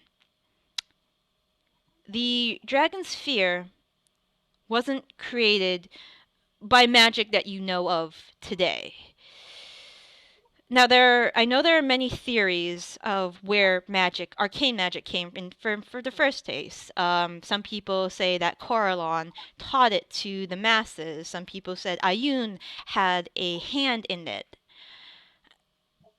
That's not exactly the whole story. The Old Ones brought what was called old magic to Pondera. The magic that they wielded evolved, not so much made better, but evolved into the magic you have today. Evocation, necromancy, divination, illusion. It became the schools of the arcane schools that you know today. The Dragon Sphere was created by old magic. And when you use an item of old magic, especially one that powerful and at that frequency, the old ones, they catch wind of that. And that almost led to a third age of chaos and darkness. So why am I telling you all of this? Why aren't we just locking that crystal away so that nobody ever finds it again? And perhaps cause these boogeymen to come back and hopefully not destroy us. I made a deal with the current leader of the treasure hunters, Locke Cole. I had asked him, and I made it my duty before I became an official member, to try to wipe out all knowledge of the Old Ones. Because when knowledge of the Old Ones is exposed, you have denizens like the Minotaurs that try to wake them up because they think they can control them. There is no controlling the Old Ones at all. To think that you can control an Old One is to think that you can tame a firestorm without the aid of a druid. It's impossible. It's just impossible, and that was my calling for a while before my accident.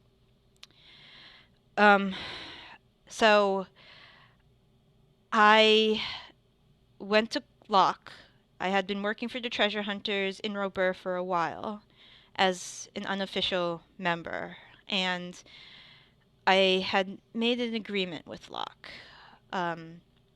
With his help, and I gave him all the evidence that I could about my, I guess, to any other person, to my insane ramblings. I made an agreement with him that I would offer my store's items at a steep discount for treasure hunters, as well as being a hub for contracts. In return, I didn't ask for any money. I didn't ask for any power. She seems to ignore that. I asked him if he could let me know if anybody was going after any items of old magic, that he'd let me know. And if need be, we would take the proper precautions to make sure that we kept them hidden. Unfortunately, your boss has told me that this figure called the magpie, and I know a little bit about the magpie, but I don't know too much about them. Was starting to go after items that was related or are of old magic. Part of my agreement with Locke was that I could select individuals from the Treasure Hunters Guild, and we could and at that point, Aleda stops her and she says, I do believe I need to explain something to them. They haven't been treasure hunters for long, so they don't know about the special groups that we have. Yeah, I just got here. Yeah, I understand. Well, Typically, we treasure hunters act as a cell. We operate within a country. We usually do not go beyond borders unless in special cases. This is not true for special operative groups, so to speak. These are groups with special permission that are ranked higher than your normal treasure hunter, and they are allowed to go country to country to perform tasks, to go to stay at headquarters of other organizations, and to call upon their aid if necessary. Locke and had given Alexandria the right to be a operative leader if she so wanted to be. At the time, we believed it was not necessarily because the information of the Old Ones was still contained. Not many people, very few people actually still know about them, and the items that were created from this old magic that Alexandria has told you about were far and few in between, and some of them acted like mundane items, so we just let them go, and nobody was the wiser. I mean, they were mundane as items such as very similar to the effects of an ever-burning torch, and those kind of things. We did not think they were very important. And Alexandria says, they weren't very important until now. Until now that there's somebody specifically going after these items. And I would like to know why. But now that I've finished my story, which may be a little hard to believe, but you have some of the evidence here. Elena told me that you tried to cast Identify on the crystal. You weren't able to get that much from it. This is because the spell Identify was created after Old Magic.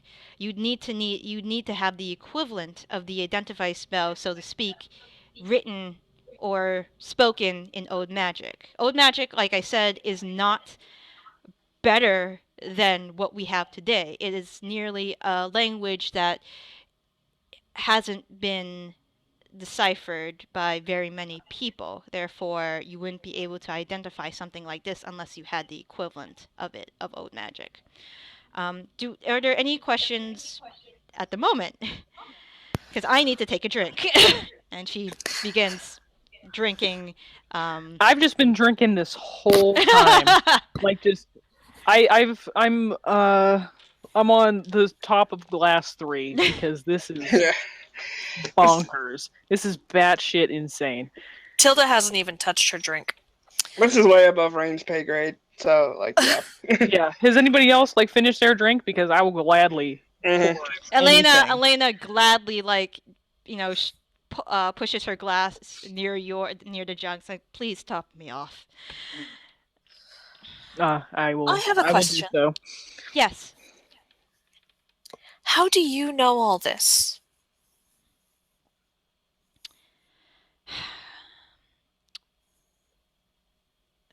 I mean, don't get me wrong, darling. You're, clearly some sort of expert, but how? Well, I'm sure it has something to do with all of the texts she's probably destroyed over the years. And Elena says, I think it's better if you show them. Oh no. And I immediately shoot down the third glass. and Alexandra says, all right.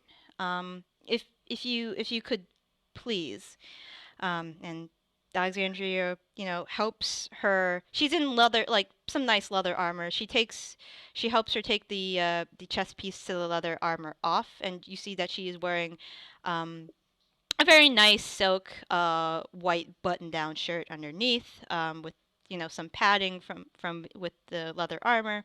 After she gets the armor off, she starts to unbutton her shirt. There is Um, a but What?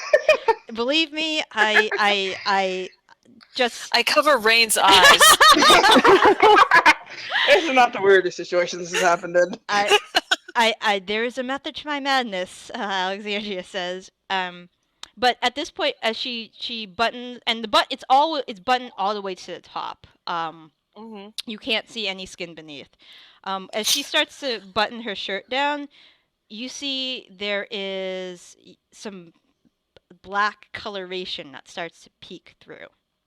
And she only removes the right side um, of her shirt. You see the breastband. Um, there is, it's almost to the akin of tree bark, like black tree bark, like this horrific black scabbing that covers. It looks like it goes under her breastband, covers her right breast all the way to the middle of her sternum, sweeps under the breast to her side where her kidney would be, and she also removes her glove, which there's this black and gnarled limb that looks worse than um it's very similar to if you burnt a tree. Her right hand pretty much looks like that. It's thin, spindly. You don't even see any fingernails or claws to speak, but it's just this blackened, thin limb that doesn't look like it's supposed to be attached to somebody of this normal, um, what she looks like. And she says, let's just say I flew too close to the sun. Let's just say the sun being one of the old ones. In Robur, to the north of Robur, between the borders of the Elven lands and the desert, there is a place called the Scarlet Water. am I familiar with that area? You roll a just roll a history check. You might be. All right. I would never have been there, but more so it would have been my mom telling me about it. Right. Like, no whammies, no whammies, no whammies. You know that most of northern Robur is pretty mountainous, very hilly, very mountainous. And your mother has told you tales of places where it's a very popular hideout for bandits, for undesirables. Um, it's not really explored. There are a couple oases there that the Elven lands and Robur fought over in the past. But it's not really a habitable place for people, for humans, for no bastions of civilization as far as have ever been there. Uh, but she says, and at this point she also and you see resting on her chest there is a a pendant which has a dragon on it, curled around what looks like a sphere. And she says, I apparently before I was born, my father had inducted me and my brother into a special secret order of individuals who were to protect the pieces of the dragon sphere um, from ever being put back together. Unfortunately, organizations become corrupted. And by the time that my brother and I came of age and found out about this organization, and the steward or the person who was to guide us to this place, it was already corrupted, because they decided to dig and to establish their base of operations where a bastion of Minotaur civilization used to be. A bastion of civilization of Minotaurs that dug too deep. That's how I found out. The disability, and she kind of glances at her hand, didn't come until the end of my personal quest. After that, I had spent the last 6 years, thanks to Locke's help and the other cell leaders, to scour any additional information I could find of locations, of items. The more powerful items are in the process of being destroyed, those that can be destroyed. The places are few and far between, and I'm currently trying to wipe out any traces of their existence. But if you need further proof that I am as I am, and I am trying to do as they say, what they say, and I am connected to this somehow, the lockbox is, Elena during this time has opened the lockbox, and Alexandria takes her left hand and he sticks in the box, waits for a second, and you see her take out the crystal with her bare left hand. I'm immune because of this, and she points to the pendant around her neck. Old magic cannot... at the capacity at which it was used by the Dragon Sphere, old magic cannot be used in this capacity again. But I'm actually very scared because there is somebody that is essentially after all the pieces.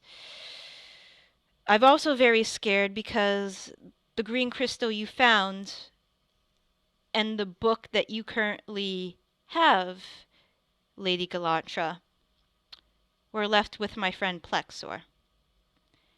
Plexor is a wizard of great power. He is the apprentice of the great wizard Aguilarian, who built the magical wall that encompasses Algor. Also, Plexor has a moving tower that he could program to pretty much appear when and where.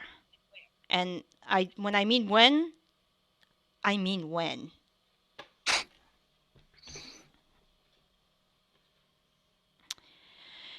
I mean, if you want, we can cast a zone of truth if you don't believe me.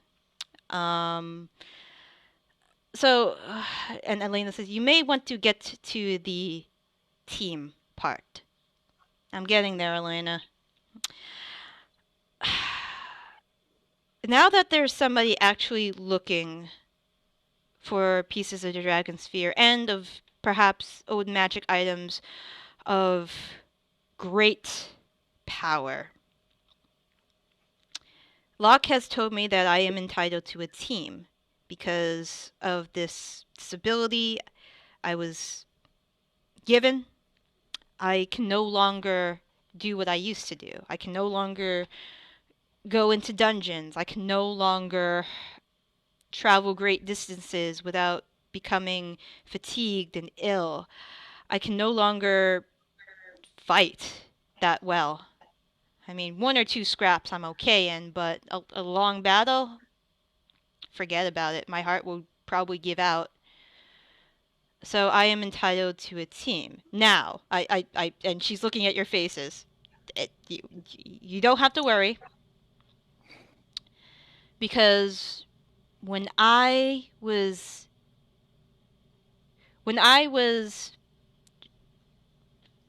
presented this task, I had a choice.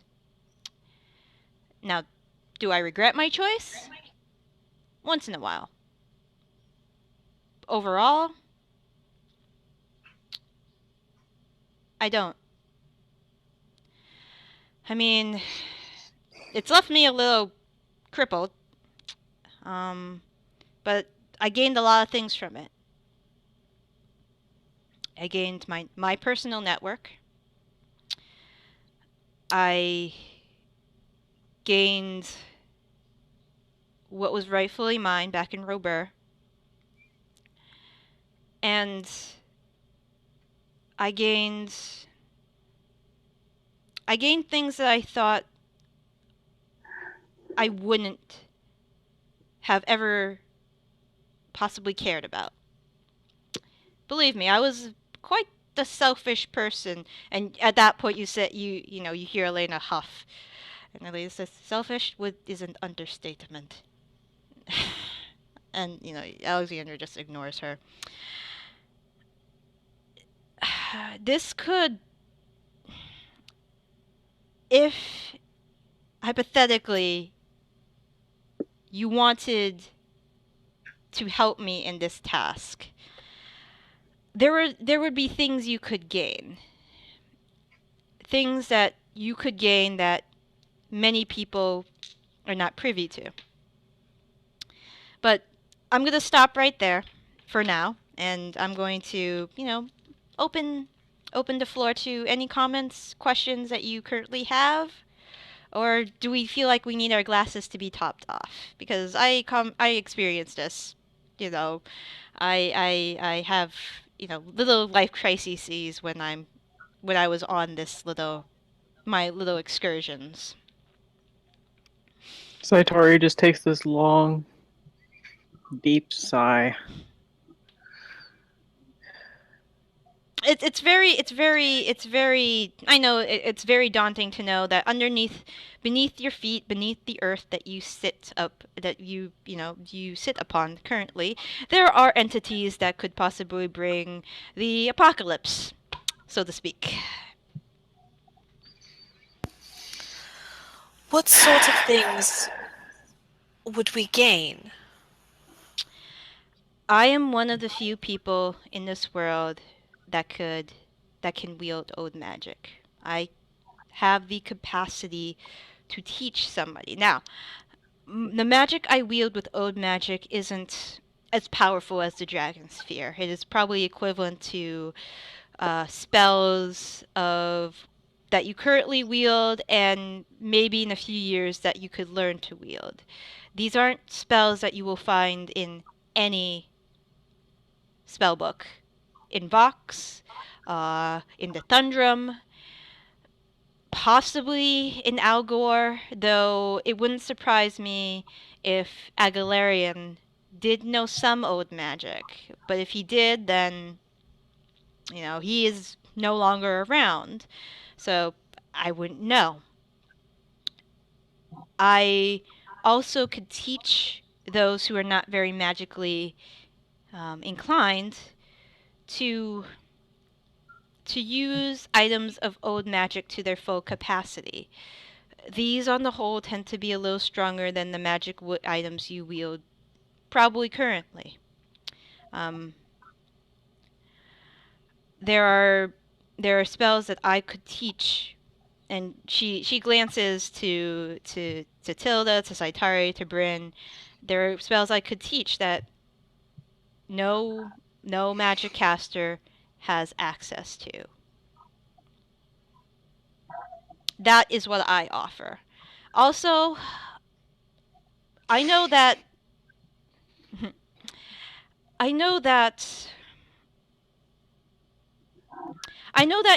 nobody usually no person becomes an adventurer, just because they have wanderlust. I know that when I went on my journey, that I was thrown out of my home. I was murdered by my family, almost murdered by my family. I was just saying, what? Like, wait a second, what? I've been through some. Stop. Yeah, she's like, I've been through some shit, but She's undead. Well, not murdered, attempted murders. I'm sorry, she says. I know, the blackened limb usually thinks, oh my god, I'm dead. No, I'm not dead. Well, Sometimes at on my least there's the. sometimes on my journeys, there was, once in a great while that sometimes I thought I would be better off dead, but that's here nor there. It's a little heavy. I understand. Um, Elena Just a will, little. yeah, Elena will attest that I do have my own personal network as well that I've built up over the years, along with my business. Well, technically incorporates my business, and I have a lot of connections. Whether it be looking for a sibling or a relative of some manner, trying to get away from something or trying to find something. I've I've been here and there, and my compatriots that I traveled with had similar reasons. This this wouldn't be a one-way street, as humans would say. I would try to help whoever was on my team as well, because I admit I know they would be taking on a great burden, and call me a softy, and at that Elena just but goes softy. Like, all right, call me sympathetic then.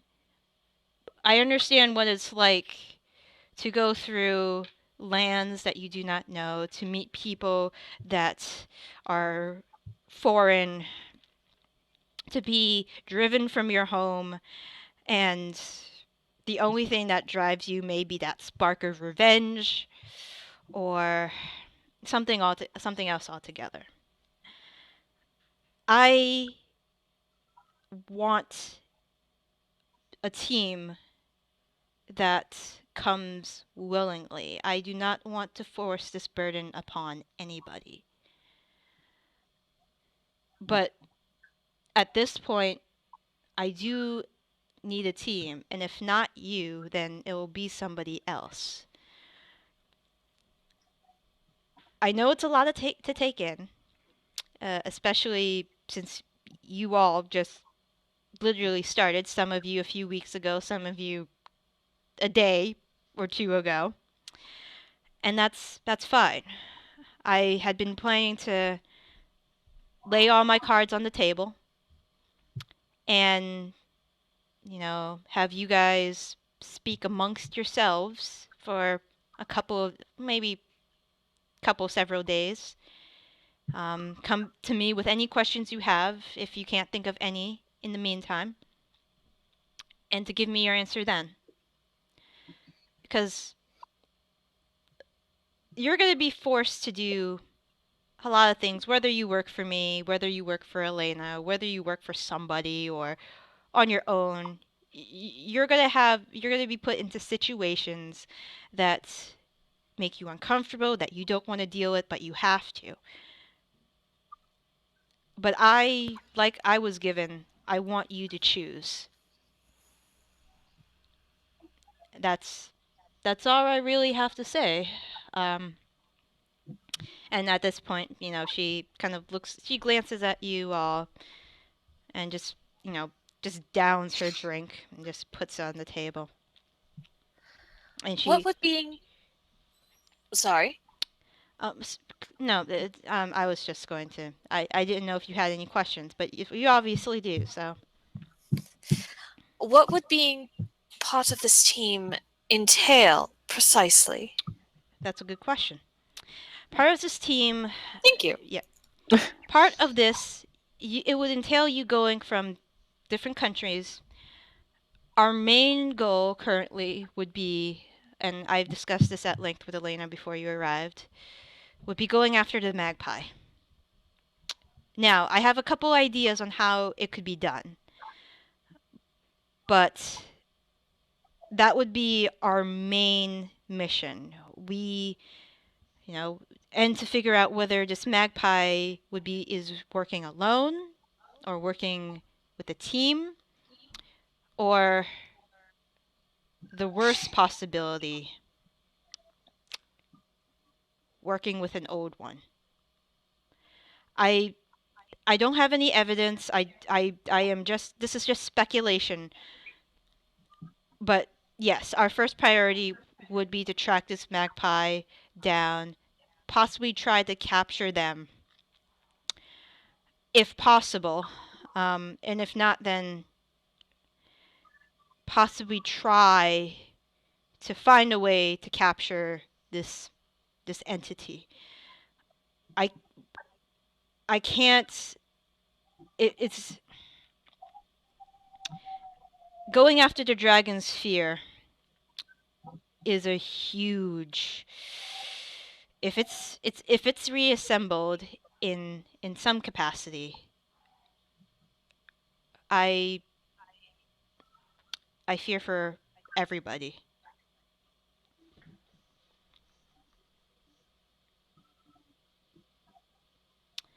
Also, we would try to maybe stay ahead of them. Um, I don't. I would have to look into the text to see where the other pieces are located, or possibly move them, or do something. Because according to Elena, this magpie has teleportation capabilities coming from a magic item of some kind. It's possible that magic item could be of old magic origin, but I can't be sure because this doesn't sound like something I've encountered before or read about before. Yes, darling, it's a mirror. A, gold-plated mirror. I've seen it.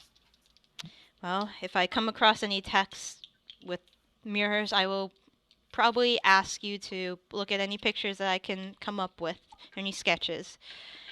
But that's what we would do, first of all.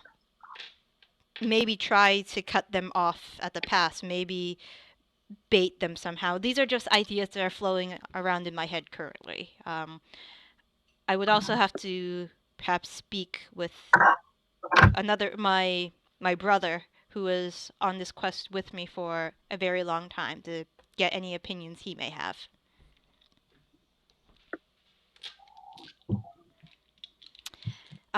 Any other questions? Okay. Well, how about this? Do you have any way of knowing where the magpie might be right now? Do you have some sort of clue as to where, if we were to be your team, where you would send us first? I would, well, to get you acquainted with old magic and with the old ones, I would take you to the first level of the Scarlet Water in northern Robur to show you what you may be dealing with. I wouldn't take you to the lower levels. I just show you signs of what you may be dealing with to northern Robur. There you would probably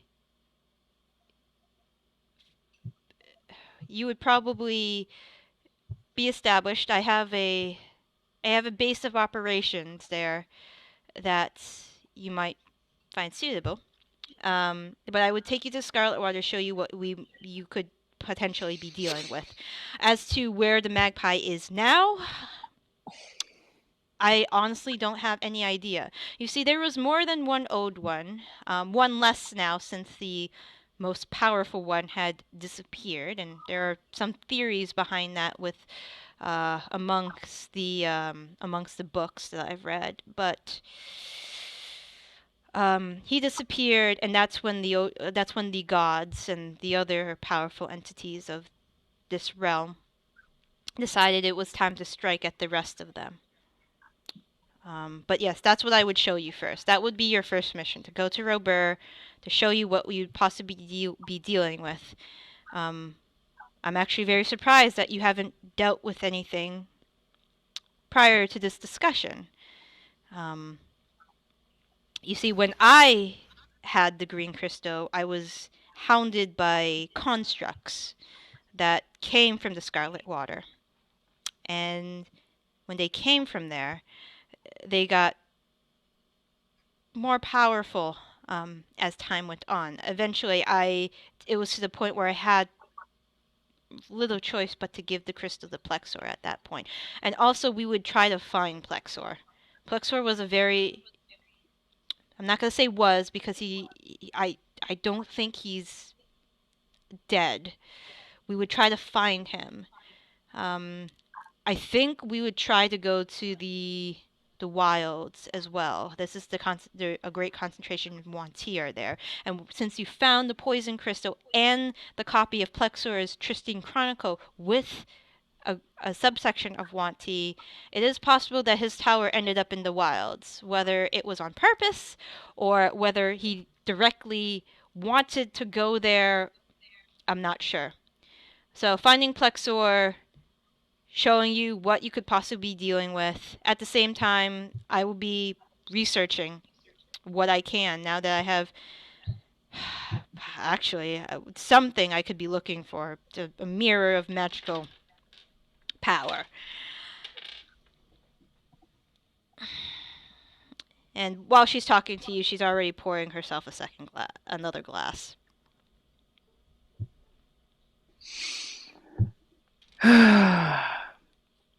Okay. You say we have 4 days to decide. Yes. I will be at Ninth Life if any of you have questions in the meantime. And if we say yes after those 4 days, how long until we have to leave? How long would you need?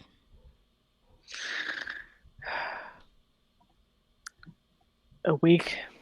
That's perfectly fine with me. I mean, I will probably use that time to study, to read, to research, and to book passage to the west.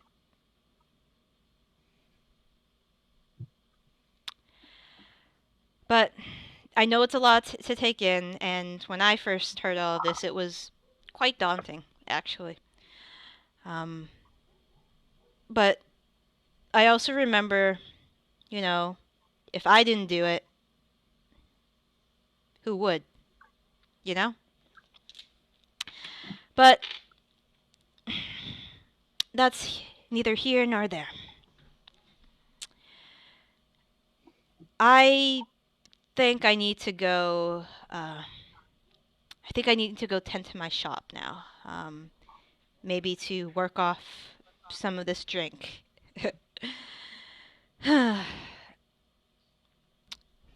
Elena has also told me that there are people here that you might not want to leave behind. Where you're going, and I'm not going to make this I'm not going to keep this secret. I have an estate in Fort Granite, the capital of Robert.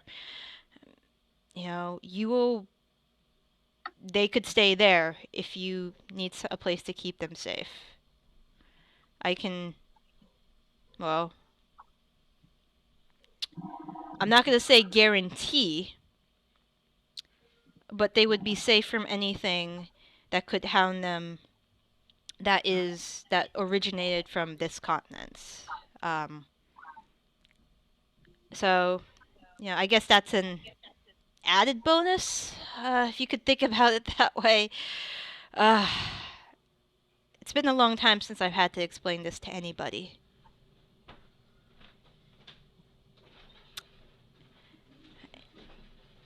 Kind of nice that somebody else knows, I guess. But at the same time, I know what it does to people. Well, yeah, I should go tend to the shop. Please feel free to come in. Don't be a stranger if you have any questions or if you want to talk to me privately one-on-one. It's fine. Just you can bother me anytime. And while she's talking, she's putting on back the shirt and loosely puts on the leather armor. All right. Well, I await your answer in a few days. You all You have a good evening.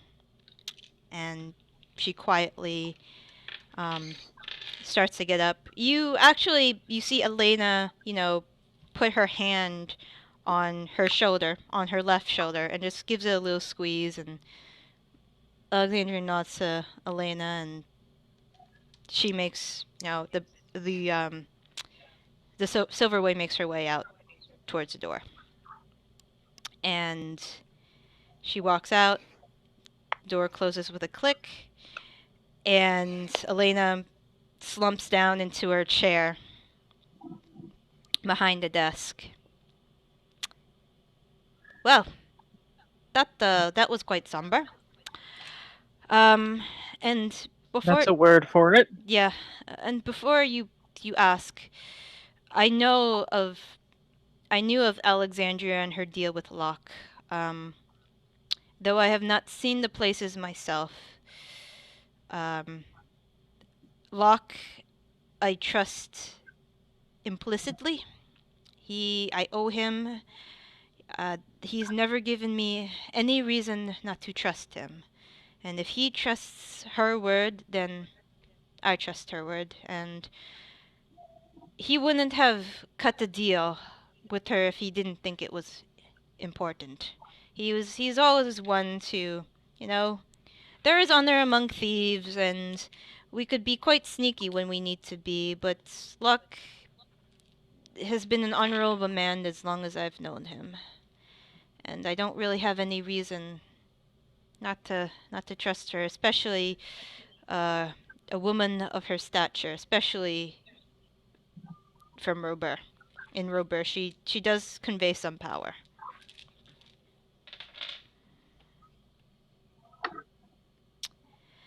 Uh,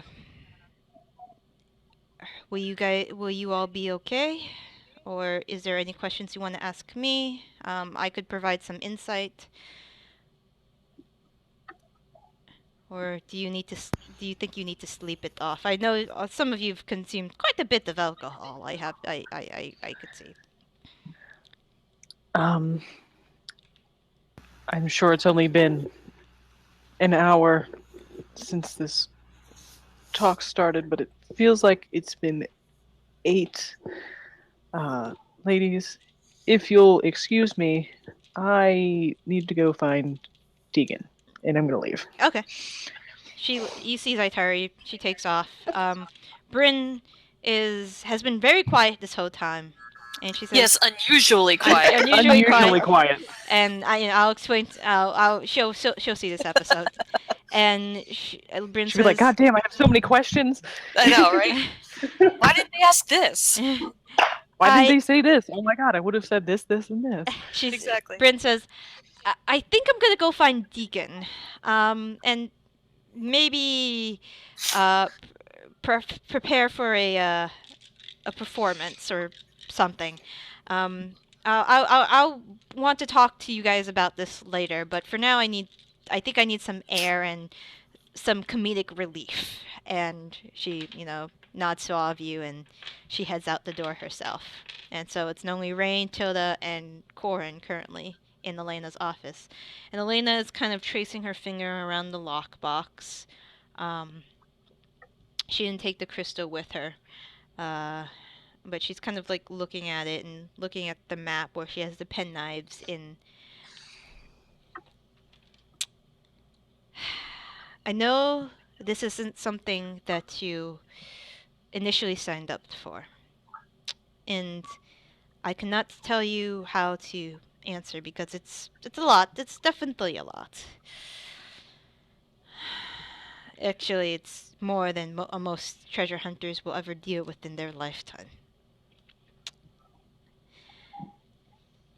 Will you be, well, I feel terrible for saying this, but, I know you're not going to be all right.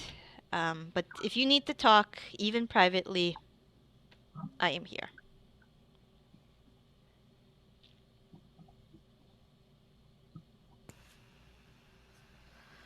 Actually, I was hoping to speak with you privately, but I have nothing more to say, so I will leave you guys alone, and Raine will exit. Me as well. Okay. I will step out. Shiloh, trots behind you, not really comprehending the weight of the whole situation, but kind of, Yeah. kind of looks a little worried, worried, Corrin, once he sees your mood has deflated greatly, and he tries to, just lick your hand, trying to, get you to cheer up, whines a little bit as you guys walk out the door, and as the door closes behind Corrin. Uh, Elena waits a little bit until a couple minutes until she's sure that they have walked out. Yes, Lady Gellantar.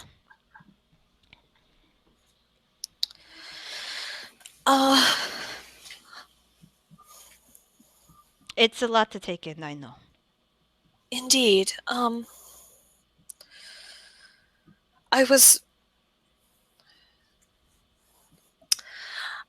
I've been speaking with Raine's brother, Iskin, Mm-hmm. and another contact from Leona, Mm-hmm. and they've both mentioned that things are very chaotic in Valido. I've heard rumors, but I thought they were just rumors, but I didn't know the extent. I know there was like dissent among the nobles, but other than that, I didn't know much. Dissent among nobles, dissent among the populace. There are important matters that I've promised to attend to. And I don't...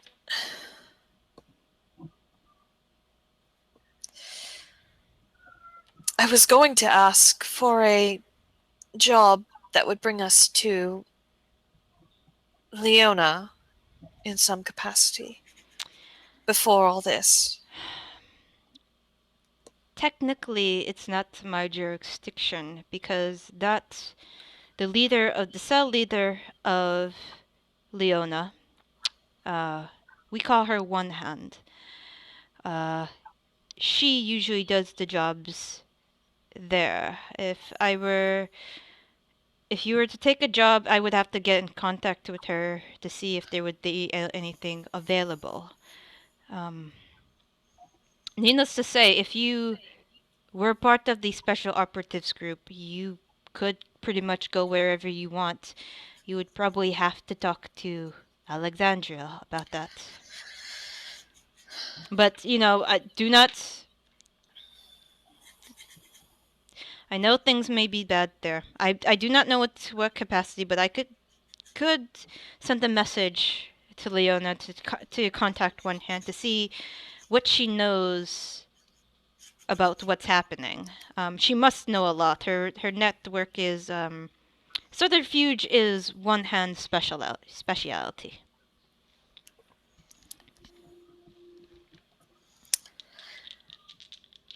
And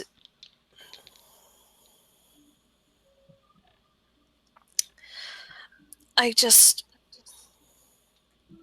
think I need to talk to someone. Not you.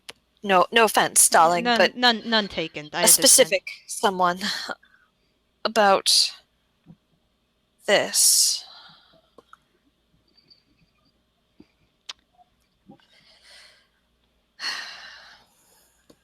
Someone that I promised to help. Okay.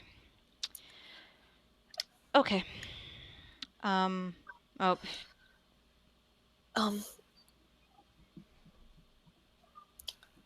Do keep that, One Hand, is it? One Hand. Real name's Jessica, but she's called One Hand for a good reason.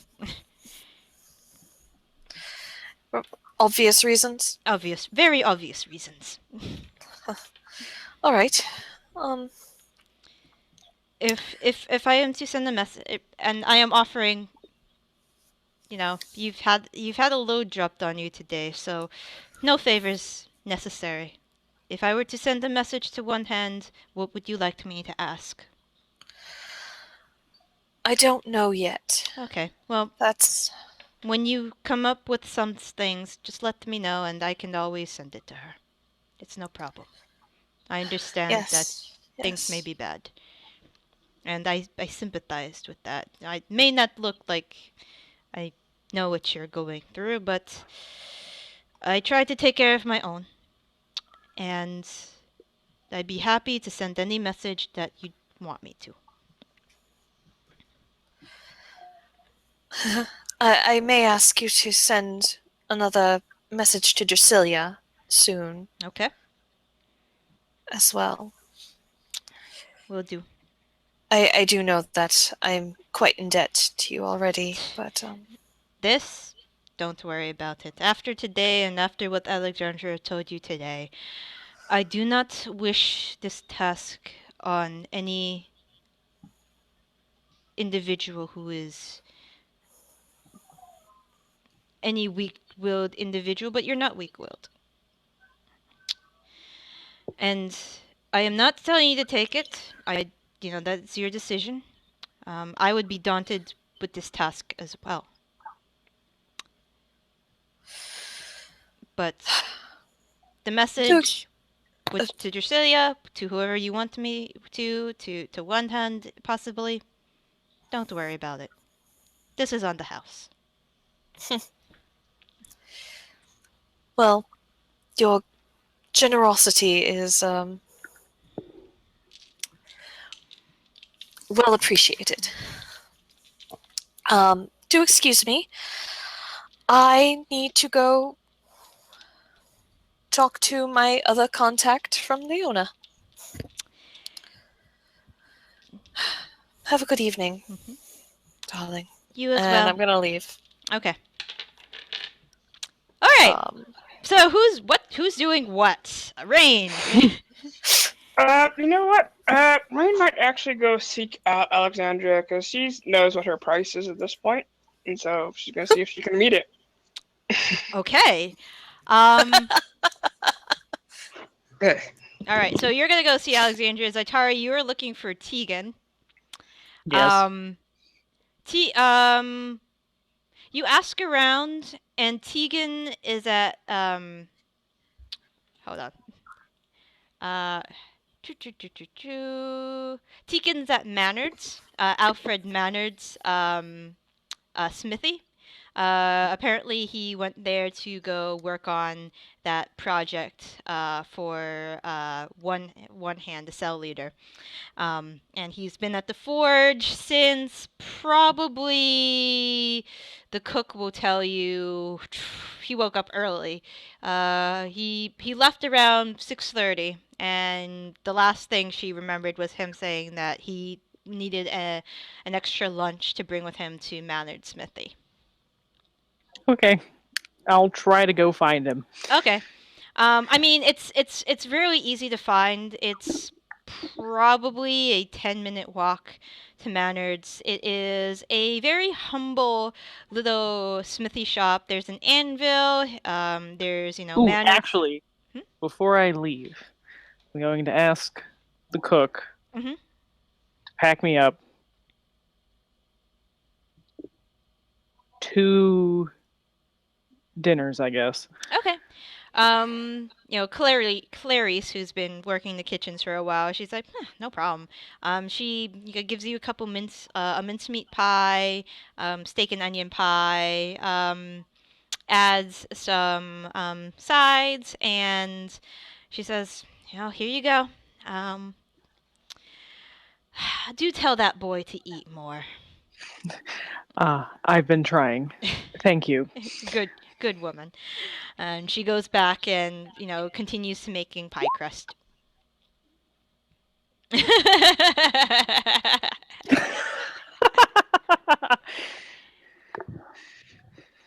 Jesus. All right. And you go off to Maynard's. Corrin, are you doing anything? Yes, I am walking around with Shiloh looking for a bakery of some sort. Oh, okay. There is one close by, actually. It's called Flowers Bakery, and flowers being the proper spelling of flower, Flower.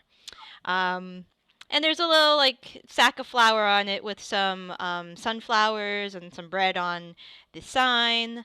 Um, it's more of a hole in the wall place, but as you approach, the smell of fresh baked breads and some more sweet smelling scents catch your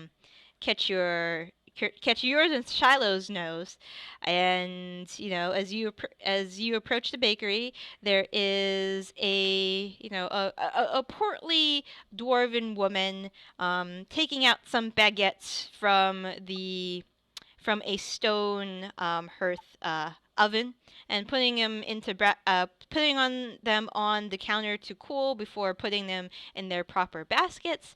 And she is rosy cheeked. There is flour in her hair and in front of her apron. And as you walk in, there is she with this bright smile. She's like, "Welcome to Flowers Bakery. Can I help you, miss?" Yes, I would like to purchase a baguette. Oh, of course.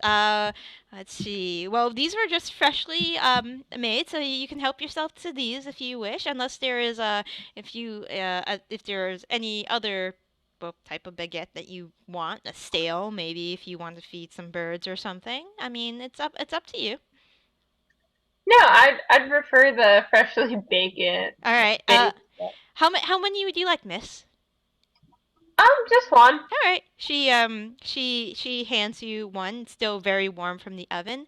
Um, that will be 1 copper, please. Okay. All right. She takes the copper and she puts it in a small container underneath the counter. And would your little furry friend like anything? No, he's fine. All right. Oh, maybe I have something. Hold on. From beneath the counter, she takes out this small dog-shaped cookie. I think this might be his to his liking. I have a few domesticated dogs myself, and they love this kind of thing. I make it with bacon fat, and that really seems to they really seem to enjoy that. Yeah, he would love that. Thank you. No problem.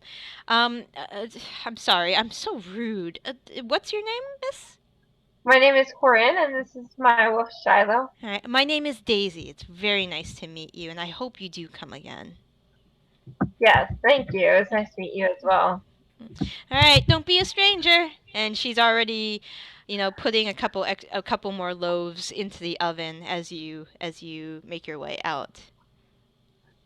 Yeah, when I get outside, I find a bench and I sit down and I break the baguette in half and start eating it to the other half to Shiloh. Okay, he immediately chomps on it, kind of chewing it. Not meat, but it will do.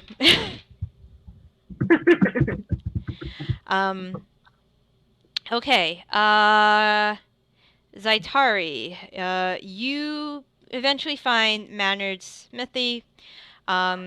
The smoke stack is, spewing out black smoke as it does. And when you walk in, As it do. Yep. When you walk in, there is a gentleman that comes out from the back room. He looks like he has a very well made great sword that he, puts onto the weapon rack, and he is a very where is he? There he is. He's a very heavy-set, middle-aged man with a shaved head. His beard, it's actually braided. He is human. And as you come in, Just going for that dwarf aesthetic. yes, yes. He has like a really big, intricate tribal tattoo on his left forearm, and he says, "Oh, welcome to Maynard's. I'm Alfred. How can I help you? Haven't seen you around here before. We don't get many tieflings." I'm actually looking for Tegan. Oh, I see. Hold on, just 1 second. That was totally the parent, like, oh, you're here to see my kid. And you hear he goes to the back room. He shouts, "Tegan, Tegan!" And you hear somebody from the back. There's a very yes, Alfred. There's a lady here to see you. Horns, red skin. And there's a clatter from the back. I say like under my breath, yes, very pretty, wearing beautiful dress. No, red skin, horns, of course. And there's footsteps that quickly come to the door, but you hear the last few steps are Goodbye. A little slower, like try to okay, all right. And out comes covered in soot and wearing a very thick leather apron in the front. His hair is, there's hair sticking out of his ponytail, and there's this big black smudge that covers the left side of his face. There's a pair of black goggles, there put on top of on his head. He's like, "Oh, Zaitari. I didn't expect you to. I'm sorry. I'm dreadfully sorry for my appearance. I was working in the back. Tegan, you are working in a smithy. I would not expect you to look pristine and put together. Please stop apologizing. Okay. He looks like he was about to say sorry again. But he's like, okay. Can I help you? And during this time, Alfred is just kind of looking at the two of you guys, and he smirks and he's like, I think I need to get to work on that great axe. So I'll leave you two alone. And he kind of as uh as he uh as he leaves, he kind of bumps shoulders with Tegan, and Tegan sighs and walks up to you. So Zaitari, how can I help you today? Well, since he has conveniently left the room, I do hope you're not busy today. Oh no, I'm just working on a small project. That's all. Good, because we are going to leave. We're going to go find a nice inn. We're going to rent a nice room, and we are going to distract each other for the rest of the day. He is absolutely speechless for about 5 seconds. He just stares at you, jaw has dropped. I'm going to imagine that this is probably a yes, but if you are busy, I understand. No. I am not busy. Sure. Let's go. Also, I brought food, so we don't have to worry about leaving. So that's very convenient. That's great. And he follows your lead easily. He says, yes, of course, I am at your service. so to speak. Wrong wording, he says, but yeah. Oh. Yeah. Well, right wording. Hold on. Alfred, I'm going. I'll be out. And from the back, you hear, "Have a nice time." Oh, we will. I shout back to him. Tegan turns back to you. Alfred can be a little. Yes. And he begins dusting off his arm. Shall we? Of course. Okay. I'll hand him a scarf so he can wipe off his face or whatever he wants to do that. Thank you. And you lead him out of the smithy. Okay. Tilda, what are you up to?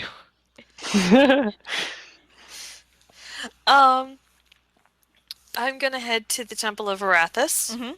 Oh. It's just gonna be that kind Good of lord. It's gonna be that episode.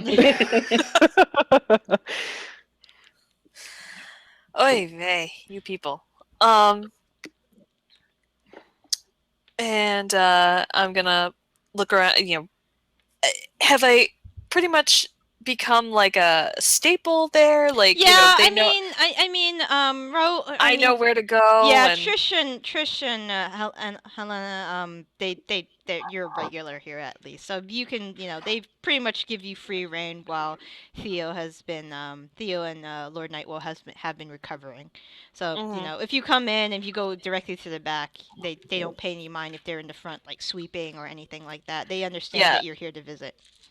I mean, I've kind of, And you've donated quite a bit, so they are like, yeah, just go in the back. It's fine. Nobody minds at this point. All right, yeah. So I'm gonna go back there. I'm gonna go up to Theo and ask if I can speak with him privately.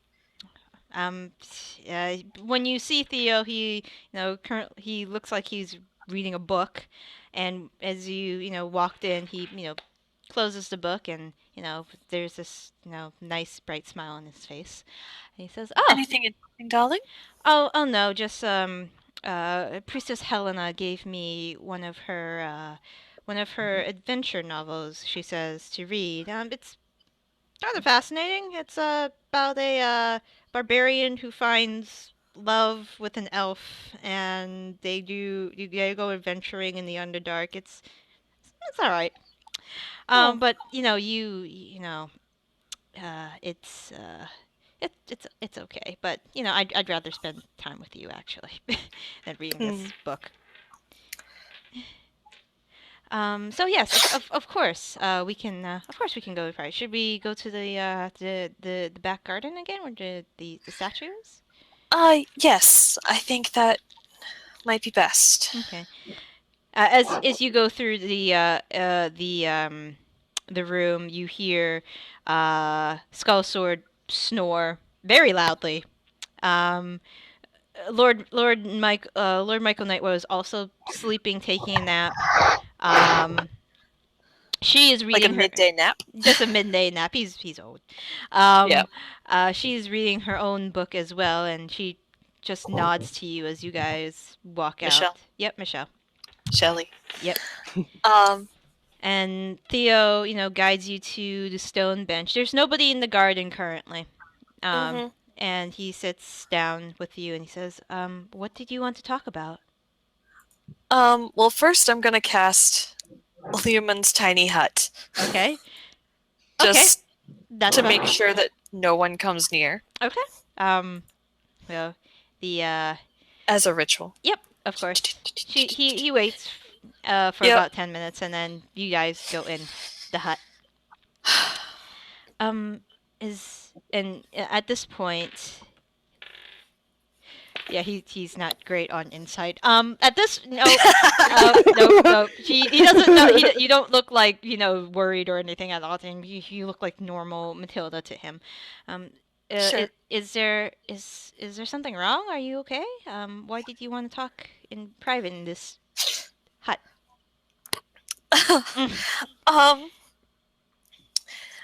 Well, So here's the thing. There are things I'm going to have to do for the treasure hunters. Okay. I'm not going to get into them. I'm not going to make that line in your forehead any deeper. Okay. Usually when you say something like that, something happens. Is everything is okay, right? Oh, well, that depends on your definition. You're fidgeting your hands again. Indeed I am, darling. Dearest. So I spoke with the cell leader, and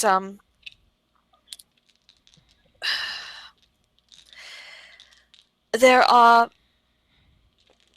has been an opportunity for my team and I to do some traveling. Oh, that's that traveling. Well, I don't know what treasure hunting traveling entails. But is okay. I Well, see. apparently, I did ask about going to Leona to help you. And apparently the only way that the possible only way that I would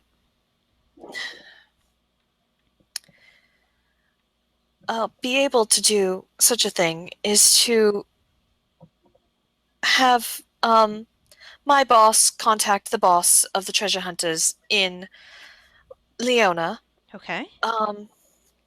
and ask her to find out things. I see. All right. Um. Okay. I'm botching this so very terribly.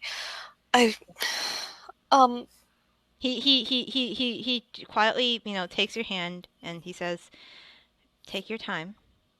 It's okay. We have, I assume, a while." And he kind of looks around the hut.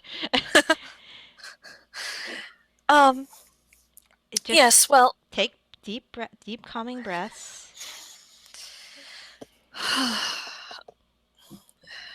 so the thing is,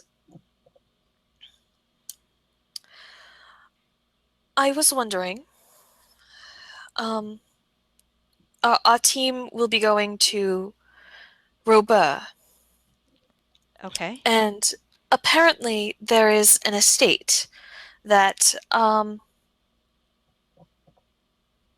the I've never quite found the right word for this. The contract-e person Okay. who is hiring us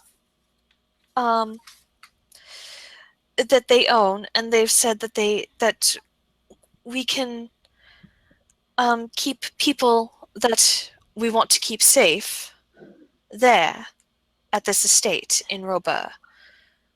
Are you Tilda? I'm not. I know you're worried about me. I'm not some child. Okay, so I know you found me in a dungeon full of snake people, and I had dislocated my shoulder, but I am, made of tougher stuff. I can, I can be of some help instead of, you know. I know you can, dearest. I'm just with your father acting strangely. I don't want you to return home. I see. This is so essentially you are asking me to run away with With you? me. Yes. I told you. And at this point, he kind of, he smiles and said, I offered to do that in the first place. I know, darling. Dearest, and So I was perhaps, but if I may be so bold, correct in this decision? huh. I suppose a loyal can be correct. Occasionally. I'll take what I can get.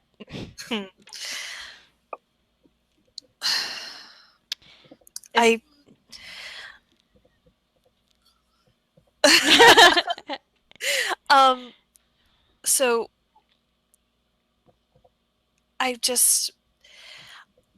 I think my boss has offered to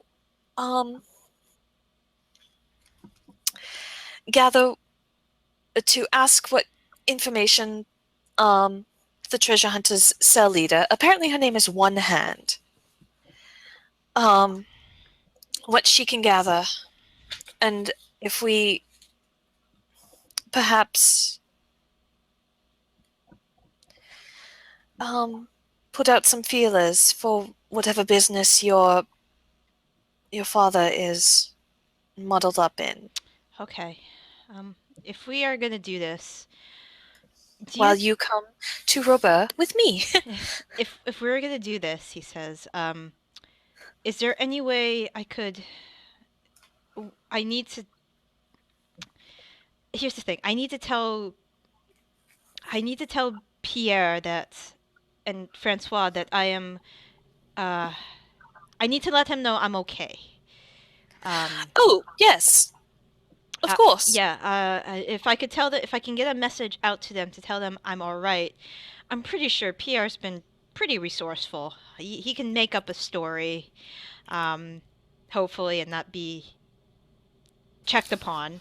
That I may have been lost in the woods or something of that manner. I'm sure we can come up with something. But to throw them off the trail for a short time before he realizes what may be happening. But I will, and then he gets a little quiet, but I will gladly follow you. What did I do to get someone so sweet? That's not the first thing you said to me when we first met. That's very true. But I believe you called me what was that word? Mongrel, insipid little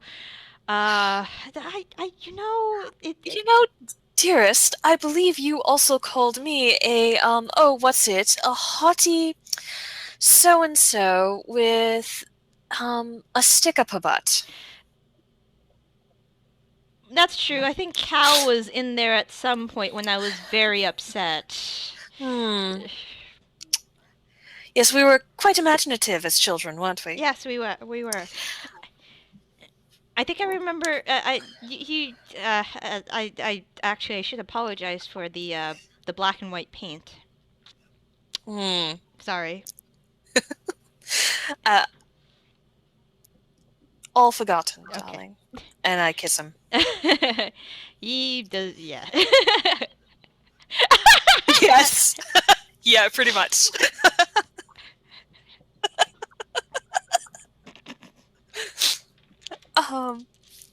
I swear he loves you for more than your beauty.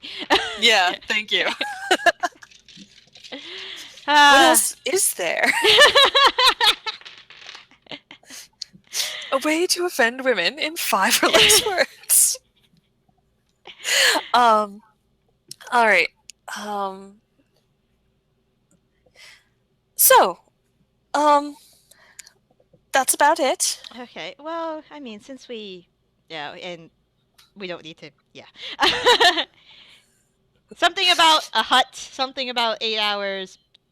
Everybody else. Everybody Something else, about nobody can hear us or see us. I'm not gonna make it. You guys could be playing like backgammon. Backgammon. Yes, You know. Yeah, dragon chess. Some No, a really, lovely game of, you know, Again, he's injured. a wonderful game of strip twister. Well, Klingons just call getting injured a good time. Anyways, but Totally innocent. you guys can do whatever you want. I'm not gonna say anything. Okay. So you guys are talking. Corrin is on the park bench sharing a baguette with Shiloh. Zaitari is indulging in things. Yes. Raine, you wanted to go see Alexandria. Yeah, everybody else is with the people they love, and I'm just like, nah. Yeah. Bryn Bryn is probably doing something. Finding Deacon, talking to Deacon. Like, what did I do to get into this? Okay, Raine considers going to see Iscan and then is like, nah, I got questions. I gotta go negotiate a price. So it's not hard to find nightlife. It's actually, where did I put it? Right. It's closer to the center of town, so it takes like 10-15 minutes. It takes about 15 minutes to walk to. You actually see Alexandria walk into the door. She, in comparison to you, walks a little more slowly, for reasons. And when you enter the establishment, there are already a couple clerks at the counters talking to individuals of different backgrounds. You see a nobleman in here speaking to a female clerk with a tribal tattoo on her face. Actually, when you walk in here to roll a perception check, actually.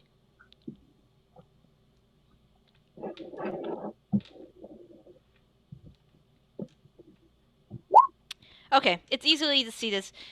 You have to move past. But you realize they all have tattoos on their face. Of different variety though. You just make that note. And as you walk in, the woman who is tending to the gnome looks over to you. Excuse me, can I help you, miss? I'm here to speak to the store manager. Oh, yeah. I believe she's expecting several people. She did mention that there might be some people that are gonna, will be visiting her on occasion. She opens, she lifts up the one of the table, like the end of a board that serves at the counter. Yep, and you walk through. Just down the hallway. Take a left, and it's the door with her. It's the door with her nameplate. You can't miss it. Of course. Okay. And she goes back to the nobleman that she was talking to and making a deal with. That wasn't my cat. That was my cat. It's like ketchup is sleeping on the table here. All right. And then it's very easy to find a door. It's a plain oak door with a simple, A silverway on it. Anything interesting on the way in? You pass a few storerooms. Just probably nothing obvious from first glance. Yeah, it's there's a couple paintings on the wall, mostly of desert landscape. There's one in particular that looks like it's kind of the effect of the light is shining on the desert, but the desert sand in this picture looks like it's made out of glass, actually, and the painting gives the illusion of like a luminescent landscape. Like it almost kind of hurts your eyes to look at because there's so much white in this painting. Is it a Kincaid original? It might be. But yeah, but you find a door rather easily. You pass a couple plain wooden doors. None of them have nameplates on them. And it's, you know, would you? Once she gets to the door, she'll knock, just very. Oh, come in. And she'll enter. Probably Oh, weren't expecting to see one of us so soon, I imagine.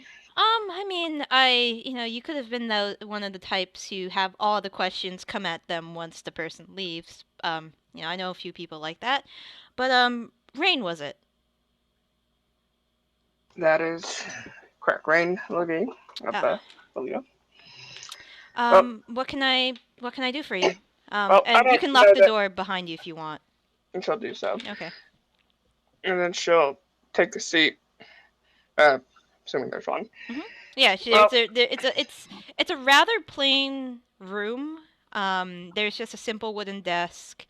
It's very cluttered. There's only a singular bookshelf in here. Um, there is a um, there is actually a small shrine in here. Of what does it look like actually? Of a figurine on it. There is a bearded man, very muscular, in like a not a thinking man pose, but kind of like his fist is in the air, looking up to the sky. And there are a couple. There's some incense on it. So there's a smell of sandalwood that kind of permeates the air. What can I do for you? well, as for questions, Of I course. don't really have any.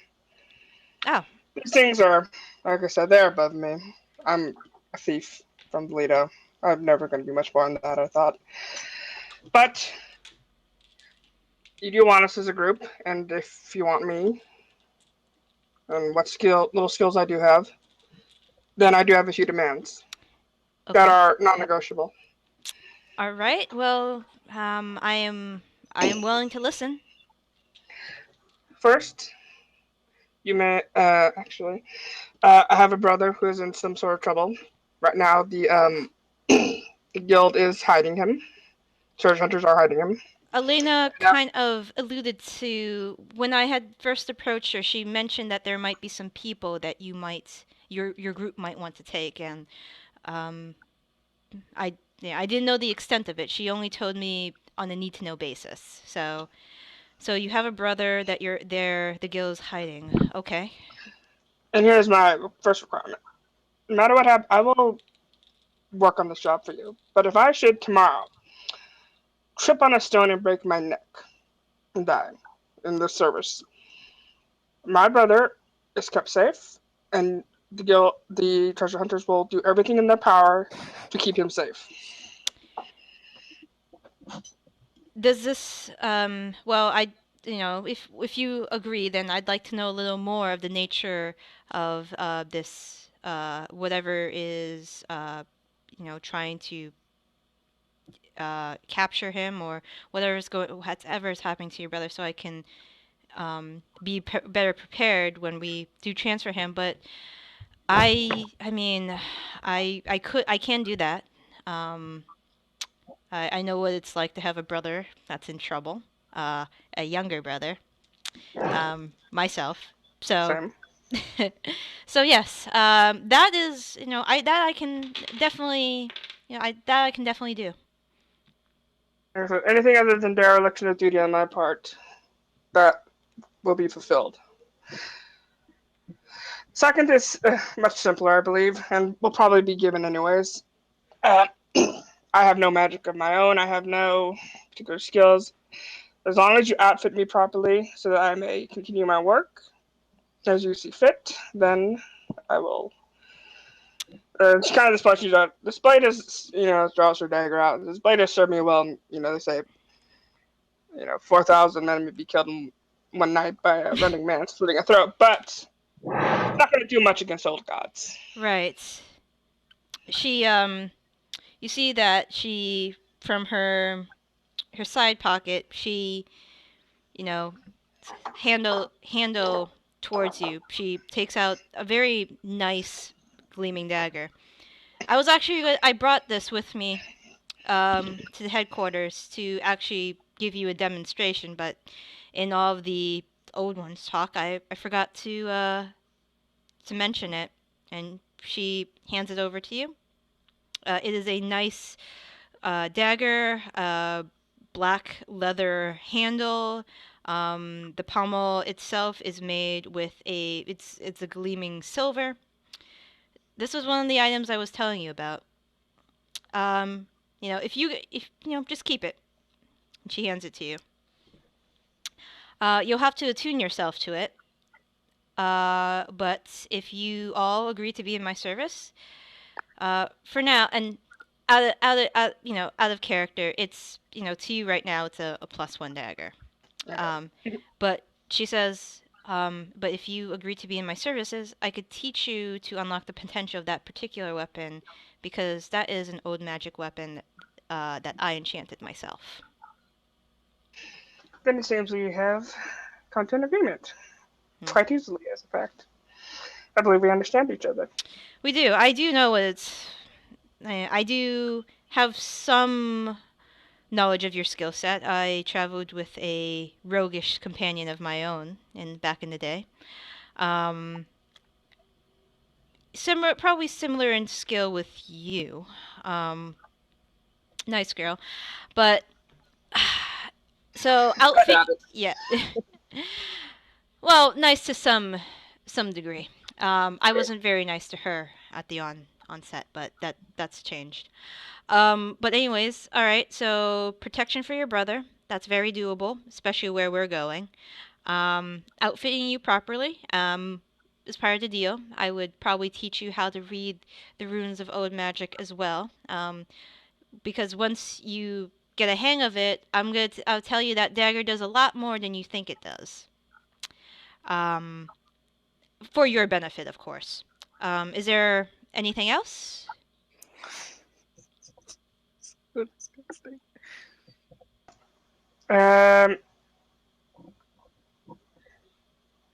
That'll be all that is required from me. All right. Well, I can tell you already that Elena might have told you this, may have not told you this, but I do have, along with the treasure hunters, I do have my own personal spy network. That's kind of required for me in Robert. So, so if you need some extra information, if you are under my service, like if I am to be your employer, I could use that network for your benefit as well. I wouldn't have any problem doing so. I should probably talk with my brother and with Elena once more before giving you all the information we've gathered since we have begun our investigations. All right. Well, if your compatriots' demands are similar to yours, I don't think we'll have a problem. If I understand this is quite the task. It's one that's not taken very lightly. I understand, what kind of discussions you may be having with your compatriots, but I look forward to your answers. If that's all, then I will go back to my own research. If you have any more questions in the meantime or demands, let me know.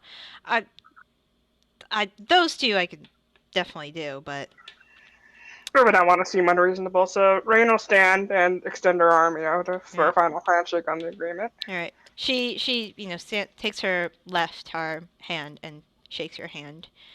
All right. Well, have a good day, Raine.